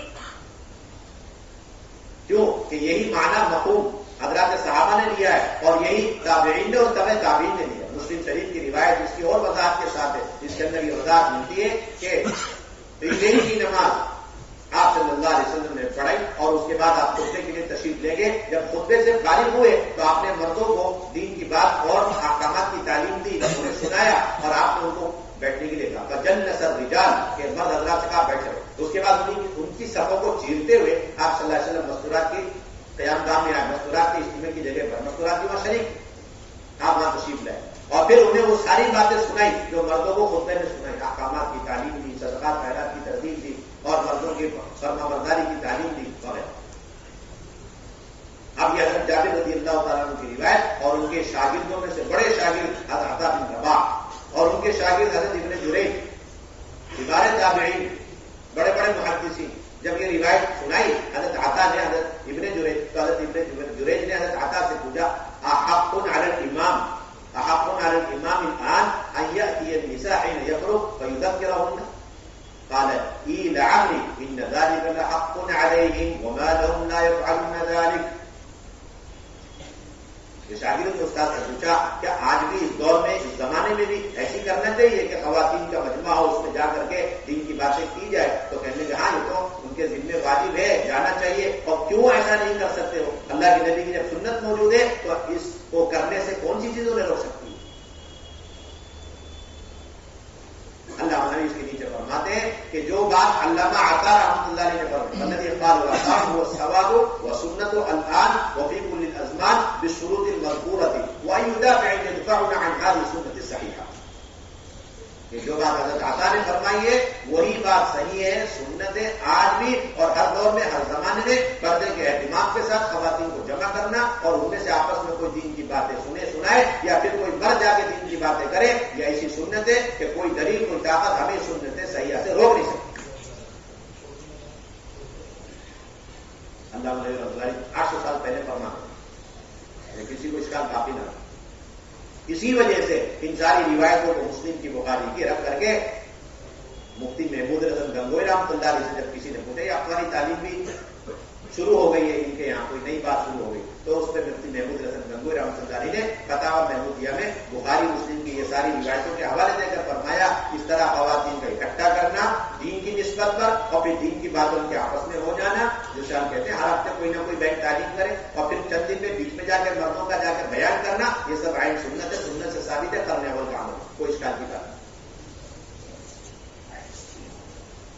امت کی ماؤں بہنوں کے دین پر اور سنت اور شریعت پر اور پردے پر آنے کے لیے اہم ترین اعمال ہدایت تربیت وہ یہ خصوصی تعلیم کے ساتھ گھر کی ہفتہ واری عمومی تعلیم کا سلسلہ جو بخاری مسلم اور قرن اول سے ثابت, اسی پر امت کو دوبارہ لانا. بس اتنی بات یہ ہے کہ بھائی کم سے کم مکانات کی تعلیم 25-30 مکان کی تعلیم ہو جائے, 100 مکان ہے تو کم سے کم 4 سے 5 ہفتہ واری تعلیم ہر حال میں قائم کرنا ہماری بنیادی ذمہ داری ہے. اور اس تعلیم کو زندہ کرنے کی ذمہ داری مردوں کی مسجد وار جماعت کی ہے, کوئی مخصوص طبقے کی نہیں ہے. جیسے آج کل مینجمنٹ کمیٹی یا مستورہ جماعت کا سلسلہ ہے, ایسا کوئی سلسلہ کرنے والے میں نہیں ملتا. اندر ہر عورت یہ مستورات کے کام کی ذمہ دار، ہر ایک کی ذمہ داری، مسجد کے ساتھیوں کی ذمہ داری، وہ خود دیکھے اندازہ لگائے کہ ہمارے محلے میں کتنے مکان ہیں اور کتنے مکان کی تعلیم ہونی چاہیے، پوری طاقت قوت کہ بھائی ہمیں تعلیم اور اس کے لیے شرائط اپنے ساتھ سے پورے کرنے، جب شرطیں پوری ہو جائیں تو اپنے ذمہ داروں کو بتلا کر کے اور ان سے سینکشن منظوری لے کر کے فوراً تعلیم شروع کریں۔ ہمارے ساتھ نے فرمایا پچھلے دنوں کہ 1 سال کے اندر 1 سے 4 تعلیم شروع ہو سکتی ہے اگر صحیح فکر کی جائے، مسجد اور جماعت فکر کرے، 1 سال کے اندر 4 تعلیم شروع کریں، زیادہ دیر نہیں کرنا چاہیے اس مسئلے میں۔ بڑے خسارے کی، بڑے نقصان کی بات ہے حق والی تعلیم کو شروع کرنے یا پھر بڑی بڑی تعلیم کرنے میں بڑے خسارے، کم سے کم گھروں کی ایک تعلیم ہونی چاہیے زیادہ مقدار میں، اور تعلیم کے جو ہے تعداد بڑھنی چاہیے۔ ابھی کارگزاری سے معلوم ہوا کہ وہ چلے والی بہت تعداد میں، عشرے والی بڑی تعداد میں، اور سیروزہ لگائی بڑی تعداد میں، اور اس کے باوجود کہ افطار تعلیم 1 2 3 اور ایک ہی تعلیم میں 200 150 بہن بنیادی ذمہ۔ اب شرائط کیا ہیں کہ موٹے موٹے بنیادی شرط یہ ہے کہ 2 بہن عشرے والی ہو اور 3 بہنیں سیروزہ والی، 2 بہن 1 بار عشرہ، 2 عشرہ 1 بار عشرہ، اور 3 بہنوں کا 1 مرتبہ سیروزہ لگا ہوا، اور پھر یہ تعلیم کرانے پر اور اسی طریقے سے 6 صفات کے مذاکرے کرنے پر اچھی طرح قدرت ہو اور پردے والا مکان ہو۔ بس اتنا دیکھنا ہے، گھر کی خاتون کا وقت لگا ہوا ہو یہ شرط ہے، پردے والا مکان شرط، اور مسجد وار جماعت مضبوط اور پختہ ہو جو اس کی صحیح نگرانی رہبری کر سکے، اور پھر ہفتے یا ضلع کے مشورے سے، ہفتے والی مشورے یا ضلع کے مشورے سے یہ ہفتے والی تعلیم شروع کر دی۔ 4 بنیادی عمل ہے، ایک استقبال طے کیا جائے اور ایک بہن کے ذمے کتابی تعلیم، ایک بہن کے ذمے 1 ہفتے منتخب سے اور 1 ہفتے فضائل اعمال مع فضائل صدقات، اور جو کماری بچی ہے شادی شدہ ہے، کماری بچی ہے 3 دن اس کا لگا ہے یا عشرہ لگا ہے، تو ایسی بچی سے اور ایسی غیر شادی شدہ خاتون سے کتابی تعلیم کرانے کی اجازت ہو گئی، کتابی تعلیم کرا سکتے، اور پھر کتابی اور 6 صفات اور تشکیل یہ دونوں عمل ایک بہن کے ذمہ، اور ہفتے 1.5 مہینے میں مردوں کا بیان ہفتے والی مشورے سے طے کیا، اور اس بات کی کوشش کی جائے کہ ہر ہفتے جو تشکیلیں ہو اس کی وصولیابی ہو جائے، اسے تاریخوں پر مؤخر نہ کیا جائے، ایک بھی جوڑا تیار ہو، پوری مسجد وار جماعت کی فکر ہوئی ایک جوڑا کس طرح فوراً نقد نکلے، آج نام آئے تو کل تک نکل جانا، اس کو فائل میں لگا کر کے رکھنے کی چیز نہیں، تاریخوں پر اس کو ملتوی کرنے کی چیز نہیں۔ تاریخیں تو دفتروں کا کام، ہمارے یہاں کوئی کام نہیں، تاریخ بھی نہیں ہے، دن بھی نہیں، جب جس وقت ہفتواری تعلیم ہو بس شام سے لے کے اگلے دن تک پوری جماعت اور پوری جماعت، ورنہ ایک جوڑا اسے نکالنا ہے، اور اس کی فکر یہ کہ ہم اپنے مسجدوار جماعت میں سے کسی مضبوط ساتھی کو پہلے سے طے رکھیں تاکہ وہ اس جوڑے کو لے کر محنت کر کے اپنی جماعت مکمل کرے۔ ایسا پھر بھی نہ ہو سکے تو پھر اپنے حلقے میں جہاں سے بھی 3 دن کی جماعت بن گئی اس میں لے جا کے اس کو لگا دیں، عشرے کی جماعت میں لگا دیں، چلے کی جماعت میں لگا دیں، بیرون کی کوئی جماعت چل رہی ہے اس میں گنجائش ہے لگانے کی لگا دیں، بہرحال لگانے کے اور اس ایک جوڑے کو نکالنے کی فکر ہونی چاہیے، اس کو روکنے کا مزاج نہیں ہونا چاہیے۔ ابھی تک یہ سلسلہ تھا کہ 4 جوڑے تیار ہیں، 5 جوڑے تیار ہیں، لیکن ایک صاحب کا بھی ٹائم نہیں آیا اور تعلیم نہیں آئی، اور ایک صاحب کی وجہ سے 4 5 جوڑے نہیں 4 جماعتیں کینسل ہو رہی مہینے میں، اور اب درخواست کی جا رہی ہے پرزور انداز میں ایک خاتون کے خاطر 4 جوڑے آپ تیار کریں، ایک جوڑے کے خاطر کس کو تیار کریں؟ ایک کے خاطر کہ اس کی ہدایت کا مسئلہ، اس کی تربیت کا اور اس کے پردے پڑھانے کا اور اس کی نسلوں تک کا مسئلہ ہے، تو داعی بنا یہ ہے، دعوت کے مزاج کا تقاضا یہ کہ اس ایک خاتون کے خاطر 4 جوڑے تیار کریں، یہ مزاج نبوت کی علامت ہے، ورنہ یہ بہت کمزور بات ہے کہ ایک صاحب ہے ان کا تاریخ نہیں ہے اور وہ نکل نہیں سکتے، اس لیے جماعت بن رہی ہے، ٹوٹ رہی ہے، کینسل ہو رہی ہے، کینسلیشن کے مشورے زیادہ ہو رہے ہیں، ہماری بنیادی ذمہ داری اس لیے ہماری تعلیم کے بڑھانے کی ہمیں فکر کرنی، اضافے کی فکر کرنی، اور اسی طریقے سے یہ بات کہی جا رہی بار بار کہ جو طالبات ہیں، بچیاں ہیں اور ہاسٹلوں میں ان کا قیام نہیں ہے، وہ محلوں میں رہتی ہیں، تو ان بچیوں پر خاص فکر اور نظر اور محنت ہو، اور ان تمام بچوں کا 100% احاطہ کرتے ہوئے اپنے اپنے محلوں کی ہفتواری تعلیم میں جوڑنے کی فکر کریں۔ ہم اس سے میں بھی بات بڑی قوت کے ساتھ کہیے، اور جتنی بچیاں ہیں اور وہ ہاسٹلوں کے اندر، کالج اور یونیورسٹی کے اندر کیمپس میں رہتی ہیں، تو پھر وہاں پر ہفتواری تعلیم کی بنیاد ڈالیں، جس کی 2 صورت ایک تو یہ کہ اس کے اندر جو بھی ملازمین کی فیملی ہے میاں بیوی کی شکل میں ملازمین اندر فیملیوں کی فیملیاں رہتی ہیں، تو آپ جلدی سے جلد ان کا عشرہ لگوا کر سیروزہ لگوا کر کے شرط پوری کر کے کیمپس کے اندر ان کے گھروں میں افطاری تعلیم کی بنیاد ڈالیں اور پھر ان تمام بچوں کو اس افطاری تعلیم میں آپ جوڑ کر پھر ان کی تعلیم کی، ان کی تربیت کی، ان کے پردے کی، ان کے کلمہ نماز کی، توحید رسالت آخرت کی، اور پھر ان کے اللہ کے راستے میں نکلنے کی ویکیشن کے زمانے میں اس کی آپ فکر کریں۔ اور اگر اس چار دیواری کے اندر کوئی ایسی فیملی نہیں ہے تو پھر آپ باہر سے 2 مضبوط 3 مضبوط جوڑے جو شرائط پورے کیے ہوئے ہیں اور افطاری تعلیم کو صحیح کرنے پر قدرت ہو، آپ ان کا ہفتے میں ایک دن طے کریں، وہ جوڑے اندر جا کر کے اجازت لے کر کے کوئی ایک پردے کے ساتھ بیٹھ کر کے افطاری تعلیم جا کے کرنے کی کوشش کریں، اور مہینے میں ایک مرتبہ اندر جا کے بیان کریں، جس طرح ہم افطاری تعلیم میں بیان کرتے ہیں اس طرح اندر بھی جائے انہیں پردوں کے شرائط کے ساتھ ہمیں افطاری تعلیم اندر جا کے تعلیم بھی کرنی اور مردوں جا کر کے بیان بھی کرنا۔ تیسری بنیاد کی بات یہ کہ حضور اکرم صلی اللہ علیہ وسلم کے زمانے میں آنے والے مہمانوں کا ہر گھر کے اندر قیام کرا کے استقبال بھی کیا جاتا تھا، اور پھر اس کے نتیجے میں ان تک وہ ساری سنت شریعت اور سارے فرائض ان تک پہنچانے کی کوشش کی جائے۔ گھر گھر کے اندر یہ ماحول، کوئی قبیلہ آ گیا، آپ صلی اللہ علیہ وسلم نے بغیر کسی ظاہری انتظامات کو دیکھے ہوئے انہیں صحابہ پر تقسیم کر دیا۔ وہاں گھروں کے اندر قیام کی بنیاد کھانا اور ظاہری انتظامات نہیں ہوا کرتے تھے، بلکہ وہاں گھروں کے اندر قیام کی بنیاد ہی ہوا کرتی کہ یہ گھروں میں ٹھہریں گے تو گھر کے ماحول سے ان کو دین جلدی سے ملے گا۔ چنانچہ صحابہ انہیں لے جاتے تھے آنے والے مہمانوں کو، جیسا کہ قبیلہ قیس کے ساتھ پیش آیا، اور لے جا کر ایک دن کے اندر ان پر ایسی محنت کری کہ ایک دن کے بعد اللہ کے نبی صلی اللہ علیہ وسلم نے کارگزاری لی تو انہوں نے بتایا کہ انہوں نے نرم بسترے بچھائے، لذیذ کھانے کھلائے، اور دن اور رات لگ کر اللہ کا کلام سکھلایا، اور دن اور رات لگ کر انہوں نے نبی کی سنتیں سکھلائی۔ یہ سب بنیادی سلسلہ ہے، قرن اول سے چلا۔ 100% مدینہ طیبہ کا ہر گھر جس کے اندر انتظامات نہیں تھے، دروازے نہیں، چٹخانیاں نہیں اور کنڈیاں نہیں ہیں، ٹوائلٹ باتھ روم اٹیچ نہیں ہے، 3 کمرے بھی نہیں ہیں، اور پکے مکان بھی نہیں ہیں، اور ظاہری انتظامات بالکل نہیں ہیں، جتنے آج ہم سب مل کر کے ہندوستان کی سطح پر لگاتے شرائط بولتے تھے، ایک بھی شرط نہیں سوائے پردے کے معاملے، پردے کے علاوہ کوئی شرط نہیں ملتی سامنے۔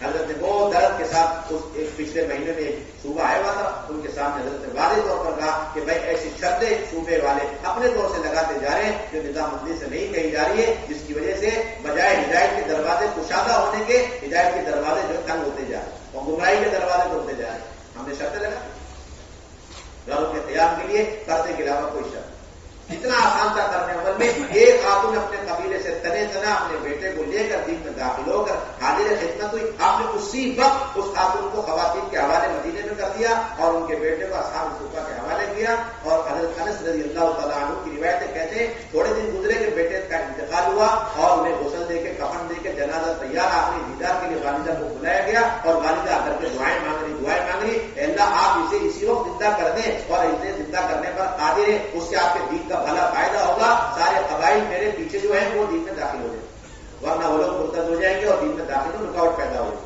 کہتے ہیں کہ وہ کفن کا کپڑا ہٹا کر ان کا بیٹا اٹھ کر کے بیٹھ گیا، دوپہر کا کھانا ہمارے ساتھ کھایا، اور اس کے بعد دونوں لمبے عرصے تک حیات رہے، پہلے والدہ کا انتقال ہو اس کے بعد بیٹے کا انتقال۔ یہ گھروں کا ماحول تھا کہ نئی آنے والی خاتون اپنے مرے ہوئے بیٹے کو اللہ سے دعاؤں کے ذریعے سے زندہ کرا رہی، اتنا تعلق جس گھر میں رہنے سے قائم ہو گیا اس گھر کی خواتین کا کتنا اللہ سے تعلق، اس گھر کے اعمال کا کیا عالم ہوگا اندازہ لگا۔ اس وقت امت کے اندر 99% گھروں کے اندر بے دینی، بے پردگی اور اسی طریقے سے باطل طریقے جو داخل ہوتے جا رہے ہیں، بے دینی کا سیلاب گھر کے ہر سوراخ سے داخل ہوتا جا رہا ہے، اس کا واحد راستہ اس کے بند کرنے کا وہ گھروں کے اندر مسکرات کی جماعت کا قیام کرنا ہے۔ یہ گھروں کے اندر قیام یہ برکتی طور پر آج تک سمجھا جا رہا ہے، اور حضرت فرمائے یہی اصل ارتداد کا علاج۔ اس لیے گھر کو بہت سارے ایسے بھی گھر ہیں جہاں پر ماشاءاللہ 30 سال سے قیام ہو رہا ہے، اس پہ فخر بھی کیا جاتا ہے کہ ماشاءاللہ سب سے پہلے گھر ہے اور آج تک وہ نصرت کر رہا اپنے گھر میں ٹھہرا رہا ہے، لیکن اب یہ فخر کرنے کی چیز نہیں، یہ تو رونے کی چیز ہے۔ اب تو اصل چیز یہ ہے کہ میرے قرب و جوار میں جتنے پڑوس ہیں ان تک دین اور اللہ کا پیغام پہنچ جائے، اور اس کے لیے ہر گھر کے اندر مسکرات کی جماعت ٹھہرے، یہ فکر ہم سب پر غالب رہے گی۔ ربنا اللہ کے پوچھو گے گھر گھر کے اندر بے دینی عام ہوتی جا رہی، بے حیائی عام ہوتی جا رہی، گھروں کے اندر معبودان باطل کی جو ہے شکلیں نظر آ رہی، وہ خواتین باطل جو ہے معبودان باطل کے ان کے عبادت گاہوں میں جا رہی خواتین، خاموشی کے ساتھ چپ کے رات کی اندھیریوں میں کچھ نہیں پتا چلا. اچھے اچھے دینی اور علمی اور ماحول والے علاقوں کے اندر یہ دیکھنے میں آ رہا ہے کہ ارتداد گھر گھر کے اندر خواتین عام ہوتی جائے. اس کا توڑ کیا، اس کا اصل علاج ہے گھروں کے اندر جمع کر کے رہا.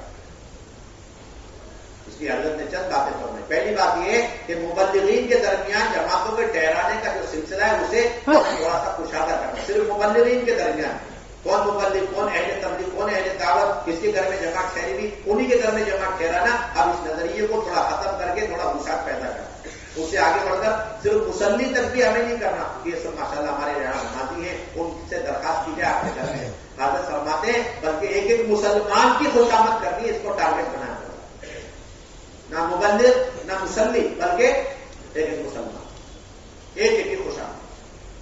اور سب سے پہلے ایسے گھر میں آپ جماعتیں ٹھہراویں گے جو گھر بے دینی کا جو ہے بے دینی کے اعتبار سے آخری انتہا کو پہنچ چکا ہے اور اس گھر کے چھوٹے بڑے سب کے سب ارتداد کے قریب پہنچ چکے ہیں. اس گھر کے اندر ایمان کی برائے نام ایک علامت اور کفر کی 99 علامتیں پائی جا رہی. کب کس وقت کس لمحے کس گھڑی وہ مرتد ہو جائے کچھ کہہ نہیں سکتے. اتنا جو ہے کنڈیشن ان کی جو ہے خطرناک ہے. ایسے گھر میں سب سے پہلے جماعت ٹھہرانا آپ سب کے دل میں فرض عین کا درجہ ہے.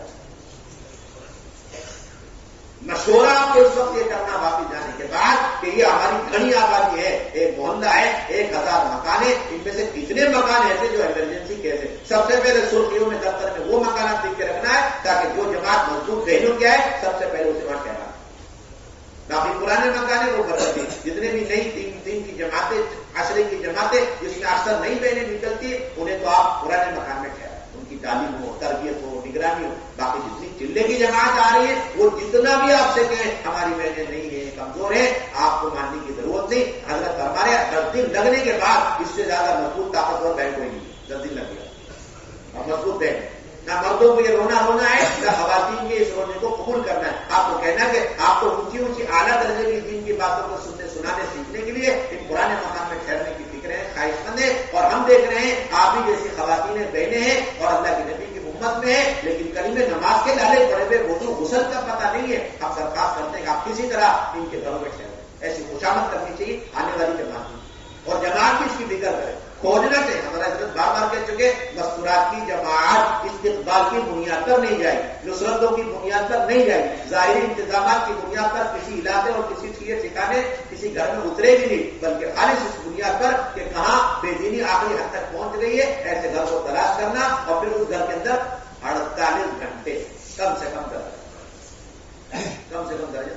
48 گھنٹے گھر مکان کر رہے، کچا ہے اور ظاہری انتظامات نہیں ہے، وہاں پر جن تکالیف ناگواریوں کے ساتھ وہ فیملی زندگی بھر رہ رہی ہے. ہماری مائیں بہنیں 2 دن کے لیے تمام تکالیف کو قربانیوں کو برداشت کرے اور وہاں رہ کر کے عملی طور پر دعوت، عبادت، نماز، ذکر، تلاوت، سیکھنا سکھانا، تعلیم کے حلقے، بچوں پر پوری توجہ اور ساری محنت کے بعد راتوں میں اٹھ کے دعائیں مانگنا، یہ اس گھر کے اندر سے بے دینی کی جڑوں کو اکھاڑ دیتے ہیں. اللہ کے ہم جواب کو دے سکے کہ اللہ تیرے بندوں اور بندیوں تک دین کا پیغام پہنچانے کا جو بھی مصنون طریقہ ٹوٹا پھوٹا تھا ہم نے اسے اختیار کیا اور ایک ایک گھر میں قیام کیا. ہمارے بس میں اتنا تھا، ہم نے تمام تکالیف ناگواری کو برداشت کیا، ان تک دین کی بات پہنچا. اللہ کے جواب کو دے سکے. اب گھروں میں نئے مکان نہ ٹھہرنے کی 2 ہی وجہ میں، یا تو بات ساتھی ایسے جو چاہتے ہیں کہ ہمارے گھر میں جمع، یہ تو بڑے باز کرنے کی علامت، فکروں کے پردہ ہونے کی علامت ہے کہ ساتھی اصرار کرے کہ میرے ہی گھر میں جمع کرے. یہ سلسلہ نہیں ہونا. مشورے کے ساتھ سب پر اس بات کا بلوا ہونا چاہیے کہ جہاں جمع ٹھہری نہیں سب سے پہلے وہاں جمع کریں. اور چوتھی بنیادی بات یہ کہ اللہ کے راستے میں حضور اکرم صلی اللہ علیہ وسلم کے زمانے میں خواتین کے نکلنے کا جو سلسلہ تھا وہی اصل سنت ہے، وہی اصل معیار. حضور اکرم صلی اللہ علیہ وسلم نے روز اول سے خواتین کو اللہ کے راستے میں برابر مردوں کے ساتھ نکالا.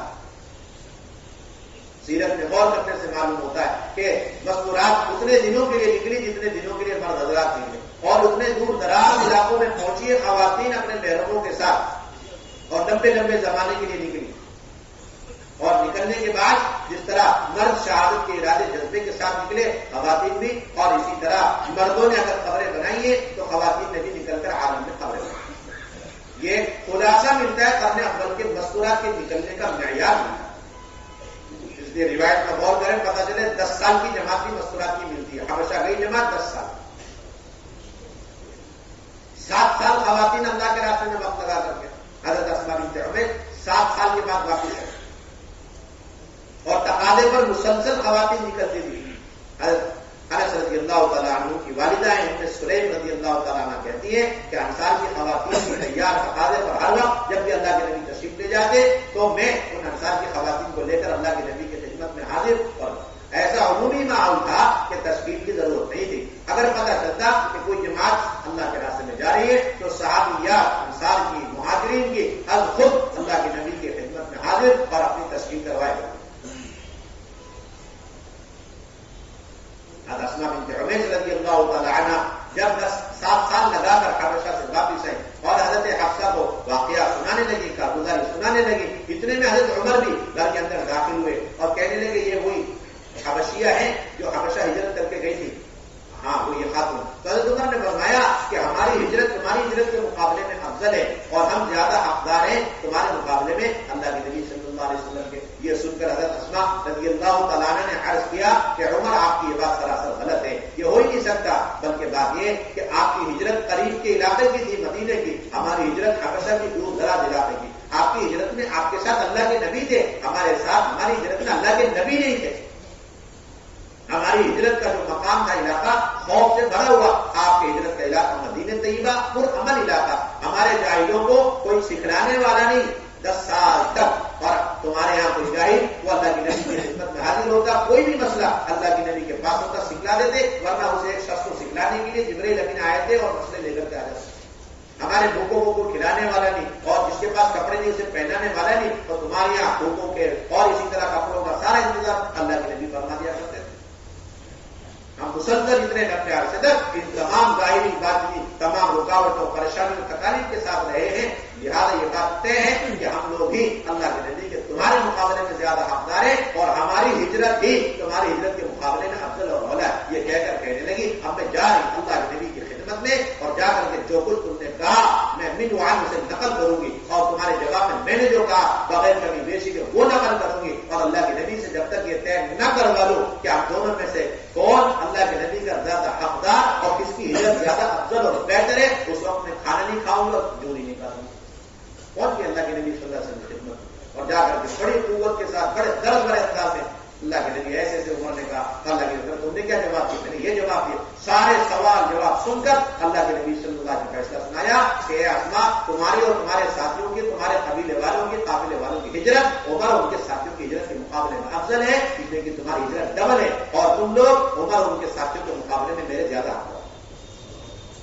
قیامت تک کے لیے نمونہ قائم کر دوں کیسے اللہ کے راستے میں نکلنے کا جذبہ کہ عمر جیسے شخصیت کو بھی پیچھے اور خود کو آگے رکھنے کی فکر. عمر آگے نہیں بڑھ سکتا دین کی محنت کے سلسلے میں. اور آج ہمارا اور آپ کا حال یہ کہ مردوں میں تو نہ جانے کتنے ملکوں کا سفر، اندرون کا سفر، تو کتنا سفر ہوا کچھ شمار میں نہیں، اور خواتین کا کتنا، کتنی خواتین کا خروج ہو رہا ہے. اصل تو یہ سنت ہے. باقی اس سنت تک پہنچنے کے لیے ایک چھوٹا سا راستہ بتایا گیا، تیسرے مہینے میں سے روزہ، سال میں عشرہ، 3 سال میں مرتبہ چلا. یہ اصل سنتی والا نظام نہیں، ترتیب نہیں، بلکہ سنت تک پہنچنے کے لیے چھوٹی سی معمولی سی پگڈنڈی. ابھی تو کام کرنے والوں کا طبقہ اس پر 100% آ جائے گا تو اللہ تعالیٰ آگے کی توفیق عطا فرمائے. ورنہ ایک طبقہ تو اسی پر قناعت کر کے بیٹھا ہوا، الحمدللہ ہمارا یہ وقت لگ رہا ہے اتنا کام. اور ایک طبقہ ابھی تک اس سوچ میں ہے کہ تیسرے مہینے کا سیروزہ لگانا کوئی ضروری ہے. ابھی تک اس کو نفلی اور زائد کام سمجھتے. تیسرے مہینے کا سیروزہ سال میں ایک مرتبہ ہے. حالانکہ بات بار بار قوت سے یہاں سے کہی جا رہی کہ بھائی 2 مہینے مرد حضرات کے اگر مردوں میں لگ کے 2 مہینے مسلسل 3 دن کی شکل میں، تو اب تیسرا مہینہ یہ مستورات کے ساتھ نکلنا ہے. یہ عظیمت والا کام ہے، اس میں کوئی رخصت کی گنجائش نہیں ہے اور بڑے سے بڑے تقاضے کی کوئی اہمیت حیثیت نہیں. ہر حال میں تیسرے مہینے میں ہر ساتھی ہمارا وظیفہ وہ سیروزہ مستورات میں لگا. اس سال کا ہمارا چلہ ہے عشرہ، چلہ یا 4 مہینے لگے، بیرون کا سفر ہوا. اب ہماری ذمہ داری کہ اس سال اپنا مستورات کے ساتھ عشرہ لگے. جب تک مستورات کے ساتھ عشرہ نہیں لگے گا اس وقت تک ہمارا کسی بھی بڑے سے بڑے تقاضے میں جانا، یہ اس کے مقابلے میں یہ مستورات کا عشرہ کیا ہے. ذمہ دار کہیں گے آ کر کے بڑے تقاضے آپ کے لیے سوچیں، نظام الدین سے آئے ہیں، ہم نے سوچے کہ نہیں ابھی تو میرا خروج مکمل مکمل نہیں ہوا، کمپلیٹ خروج ہے، ابھی تو میرا اپنا مردوں کا ہوا، ابھی تو میرا گھر والی کا باقی ہے، میں اس سال کا اپنا آسرا مکمل کر لوں، اس کے بعد پھر جو تقاضا لگ گئے اس کے لیے میں یہ رخ ڈالنا ہے ہمیں اپنی اپنی مسجد کی سطح پر، اور ہر فرد کے اوپر یہ رخ ڈالنا ہے. پوری مسجد وار جماعت ہے، سب نے مل کر کے 2 سال مسلسل مردوں کا خروج کیا، چندے کی شکل میں، 4 مہینے کی بیرون اندرون کی شکل میں. اب تیسرا سال آ گیا تو پوری مسجد وار جماعت کے ذمے یہ تیسرا سال اپنی خواتین کو لے کر نکلنے کا. بڑے سے بڑے عالم میں تقاضے کہ اس کے مقابلے میں کوئی حیثیت نہیں ہے. اب پہلا کام ہے سارے مل کر کے اپنے مسئلات کا چلا تو چلا، یا پھر 2 مہینے بیرون تو 2 مہینے بیرون. اب اس کے بعد آپ عالم کے تقاضے لے کر کے آئیں. یہ درجہ ہمیں اپنے خواتین کے کام کے اعتبار سے، فروغ کے اعتبار سے دینا، اور پھر اس کے ساتھ ساتھ تقاضوں پر بھی نکلنے کا مزاج. جب تقاضا ہو، جب مشورہ فوراً نکلنا، جب تقاضا ہو، جب مشورہ فوراً.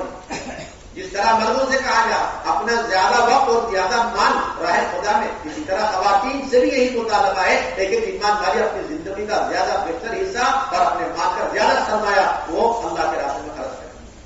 جتنا دور ملکوں میں خواتین جا رہی گی اتنا اپنے دین کو خاتون کو استحکام ملے گا، اور جتنا قریب میں جا رہی گی، کم وقت لگا رہی گی، اتنا ہی اس کا جو ہے دین وہ کمزور اور اس کی بنیادیں کمزور ہوں گی. نہ جانے کب کس مرحلے کس موڑ میں وہ اپنے دین اور پردے کو چھوڑ دیں. اب یہ مثالیں مل رہی، آشرا لگا ہوا ہے اور بنا پردے کے بعد یہ مثالیں مل رہی.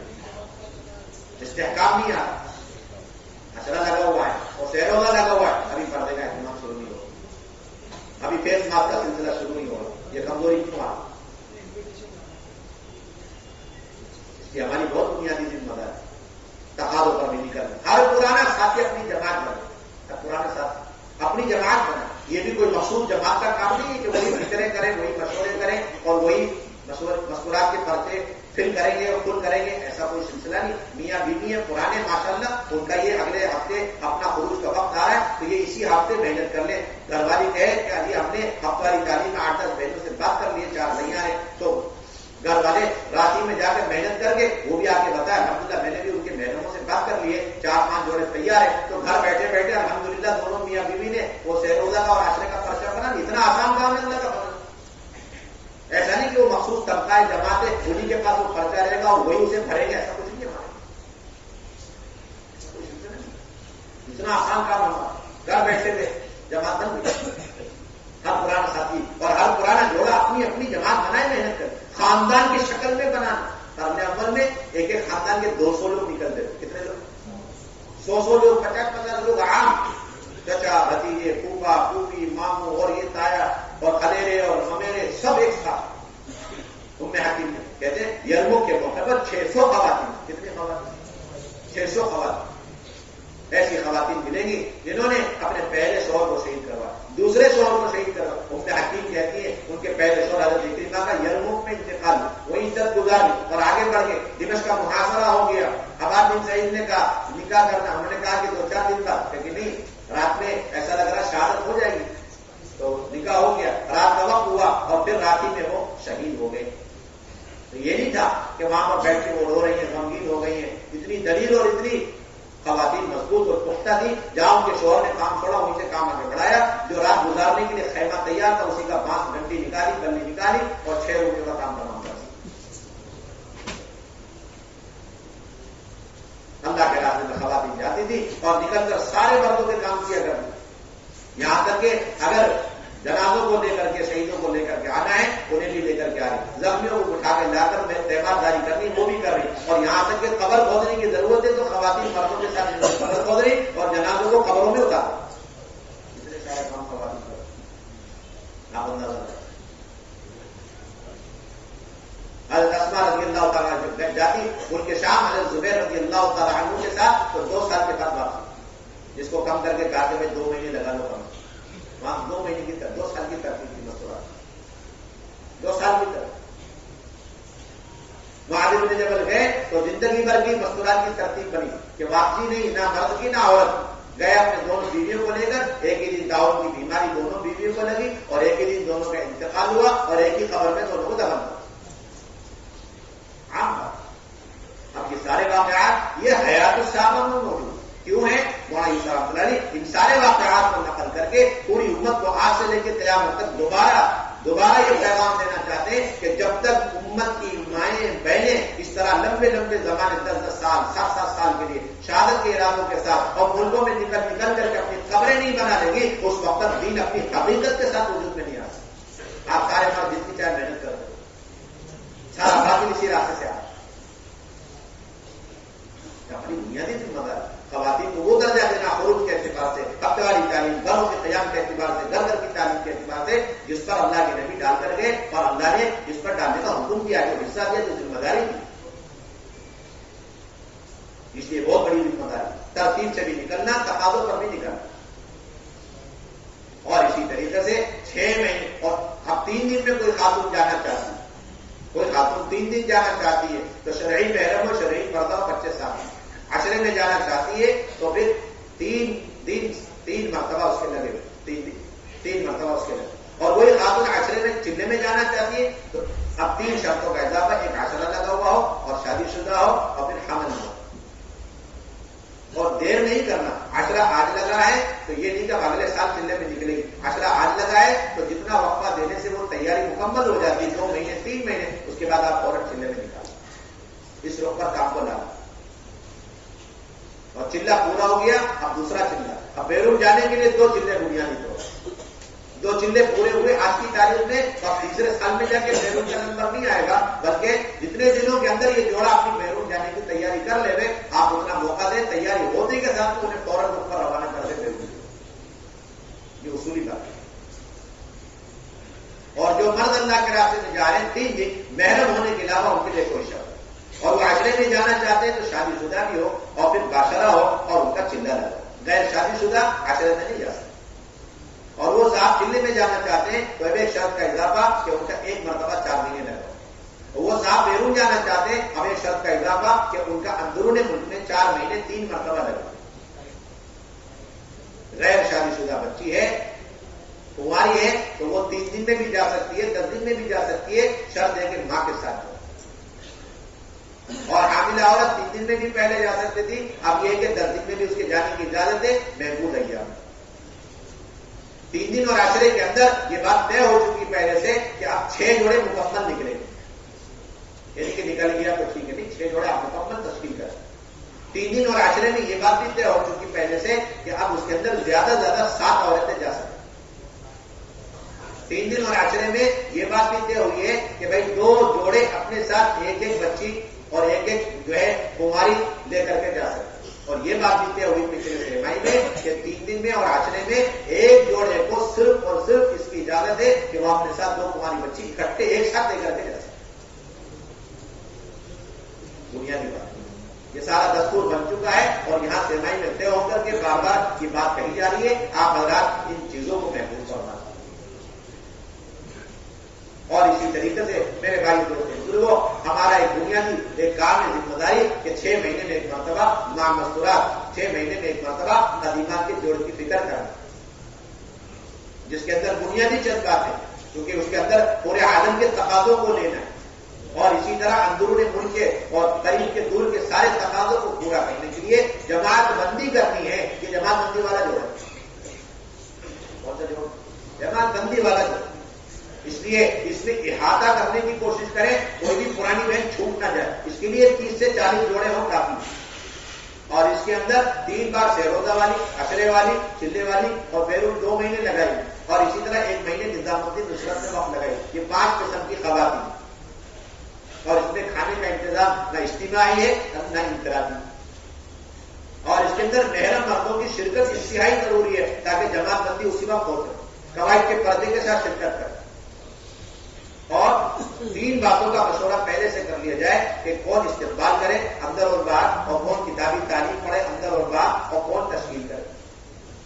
مجلس سے شروع 2 بنیادی مجلسیں، اور اس سے پہلے منتخب آدمی سے تعلیم، اللہ کے راستے میں نکلنے کی اہمیت اور فضائل، نکلنے پر وعدے، نہ نکلنے پر سخت ترین وعیدیں، یہ جس طرح قرآنوں کو اسی طرح قرآنوں کو، خواتین کا وقت آنے پر، پرانی بہنوں کا وقت آنے پر نہ نکلنا ہی پورے عالم کے اندر بے پردگی کا بنیادی سبب۔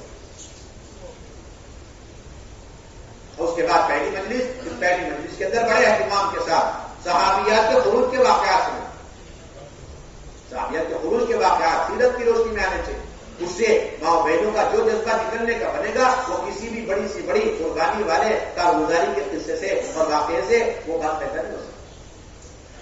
پہلی بنیادی ذمہ صحابیات کے واقعات بڑے اہتمام کے ساتھ پہلی مجلس کے اندر کتنی صحابیات نے اپنی خبریں ملکوں میں کہاں کہاں بنے, کتنی صحابیات نے پہلے شوہر, دوسرے شوہر, تیسرے شوہروں کو اللہ کے راستے میں شہید کیا, کتنی صحابیہ نے اپنے کتنے فیملی ممبر کو اللہ کے راستے میں ایک وقت سے بھیجا اور شہید کروایا. یہ باتیں اور کتنی خواتین کتنے ملکوں میں گئی لمبے عرصے کے لیے, لمبے زمانے کی, اور پورے عالم کے تقاضے بتائے جا رہے ہیں. اور پھر اس کے بعد تفصیل 2 مہینے کی, چلنے کی اور عشرے کی, اسی وقت نام لکھنا, تاریخ متعین کرنا اور پھر وصولیابی جمع کرنا, جماعت بندی مکمل کرنا, اندر بیکار. اور پھر دوسری مجلس کے اندر اہتمام سے گھر کی تعلیم آئے, ہفتےواری تعلیم کا مذاکرہ اور اللہ کے راستے میں ترتیب سے تقاضوں پر نکلنا اور اس کے شرائط اور اعمال کیا ہے, اور پھر 100% اپنے ہر گھر کے اندر معمولات جماعت کا قیام کی فکر اور ترغیب ہے. اور یہ بات حضرت بار بار فرما رہے کہ 2 مہینے 3 مہینے پہلے ہی ہمیں قدیمات کے جوڑ کی محنت شروع کر دینی, آنے سے پہلے جماعت مسجد کا سارا کام ہو جا رہے, جس کے آسان شکل فرما رہے حضرت کہ مسجد پہ کام ڈالتے. اگر یہ ہمارا حلقہ ہے اور اس حلقے کے اندر یہ 30-40 بہنیں ہیں اور اس کے 5-6 مسجدیں ہیں, تو ہر مسجد پہ آپ تقاضا ڈال دیں کہ بھائی آپ نے کتنی مہینے سے روزہ 3 بار لگائی, کتنی مہینے, ٹھیک ہے, آپ عشرے کا پورا کروائی اور اس کی پوری ترتیب بنا کر آپ لے کر آنے کی کوشش کریں. آپ کے یہاں چلے عشرے والی ہیں تو انہیں چلے کے لیے تیار کر کے آپ کو آنا, قواعد کے پرچہ مکمل مرتب کر کے آپ لے کر گئے. اس طرح پوری جماعت مسجد تشکیل تفقد کا کام پیچھے 2 مہینے 1.5 مہینے پہلے سے ہو کر تیاری کے ساتھ کرنا. اور یہ بھی بنیادی بات ہے کہ اگر کہیں کوئی قصبہ علاقہ ایسا ہے جہاں پر پرانی بہنیں تو ہیں لیکن تعداد صرف 10-15 کی ہے, تو ان کا جوڑ مستقل ہوگا, نہ جوڑ کو چھوڑنا ہے اور نہ اتنا دور کا سفر کرا کے انہیں شہر کے جوڑ میں شریک کرنا. اگر کہیں صرف اور صرف 3 دن لگائی ہوئی بہنیں ہی ہیں, 30-40 مہینے 3 مرتبہ, ان کا جوڑ مستقل ہوگا تاکہ وہ سب کے سب عشرے میں نکل جائے. اللہ کا فضل ہے, کرم احسان. جس وقت جماعتیں پورے ہندوستان کی سطح پر آ رہی ہیں, جا رہی ہیں, ہر جماعت سے کارگزاری ہے, جس پر پتہ چل رہا ہے کہ 20 کے 20 مکان کے اندر ایسی صورت تھی کہ کفر و شرک کی ساری علامتیں پائی جا رہی, اور 20 کے 20 مکان سے مورتیوں کو نکالا گیا, اور 20 کے 20 مکان کی خواتین کا غسل کا پتہ نہیں, اور وضو کا پتہ نہیں, کلمے کا تک نہیں پتہ, اللہ رسول کا تعارف نہیں, آخرت کا استعداد نہیں, فرائض کا نہیں پتہ. یہ مستقل کارگزاری جاری, اور اچھے اچھے شہروں کے اطراف میں جماعتیں جا کر آ کے کارگزاری سنا, یعنی کہ بہت بنجر علاقے, دور دراز کے علاقے, اچھے اچھے شہر صوبے اور اس کے اطراف میں قریب سے قریب علاقوں کی کارگزاری یعنی جماعت اثر سنا.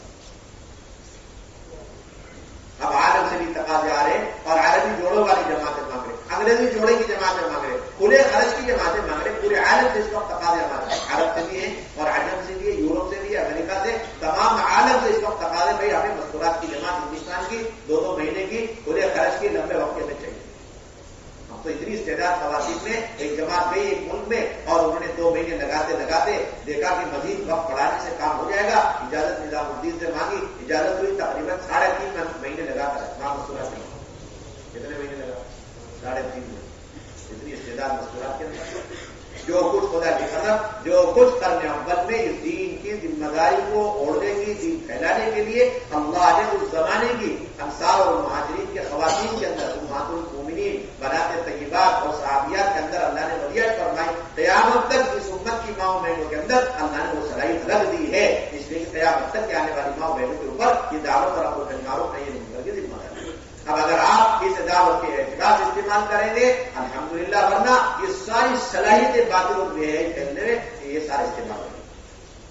اس لیے آپ ہمت فرمائیں, ارادے کریں, انشاءاللہ ہم اپنے علاقوں کے اندر جا کر کے ان تمام چیزوں کی فکریں کریں گے, اور انشاءاللہ 2-2 ماہ کی بیرون کی جماعتیں بنائیں گے, اور ہمت کر کے فرمائیں انشاءاللہ. کسی مجلس میں فرمائیں نماز 2-2 ماہ کے لیے کھلے خرچ کے لیے سکون کے ساتھ بیٹھے. پہلا کام تو یہ کریں, کھڑے ہو جائے اپنی جگہ سکون کے ساتھ, چاروں پنکھوں کی ذمہ دار کھڑے ہو جائیں اور تشکیلیں شروع کریں. اپنا نام بتائیں اور اپنے انشاءاللہ خاندان سے یا مسجد سے جماعت بنا لیں, ایسی بتائیں کھلے خرچ کے ساتھ. فرمائیں, کرنا ہے بھائی, ہمت کر کے کرنا ہے. صحیح پر ابھی اٹھنے کا ماحول نہ بنائیں. صحیح پر بھائی اشرف صاحب ماشاء اللہ کھلے خرچ کے ساتھ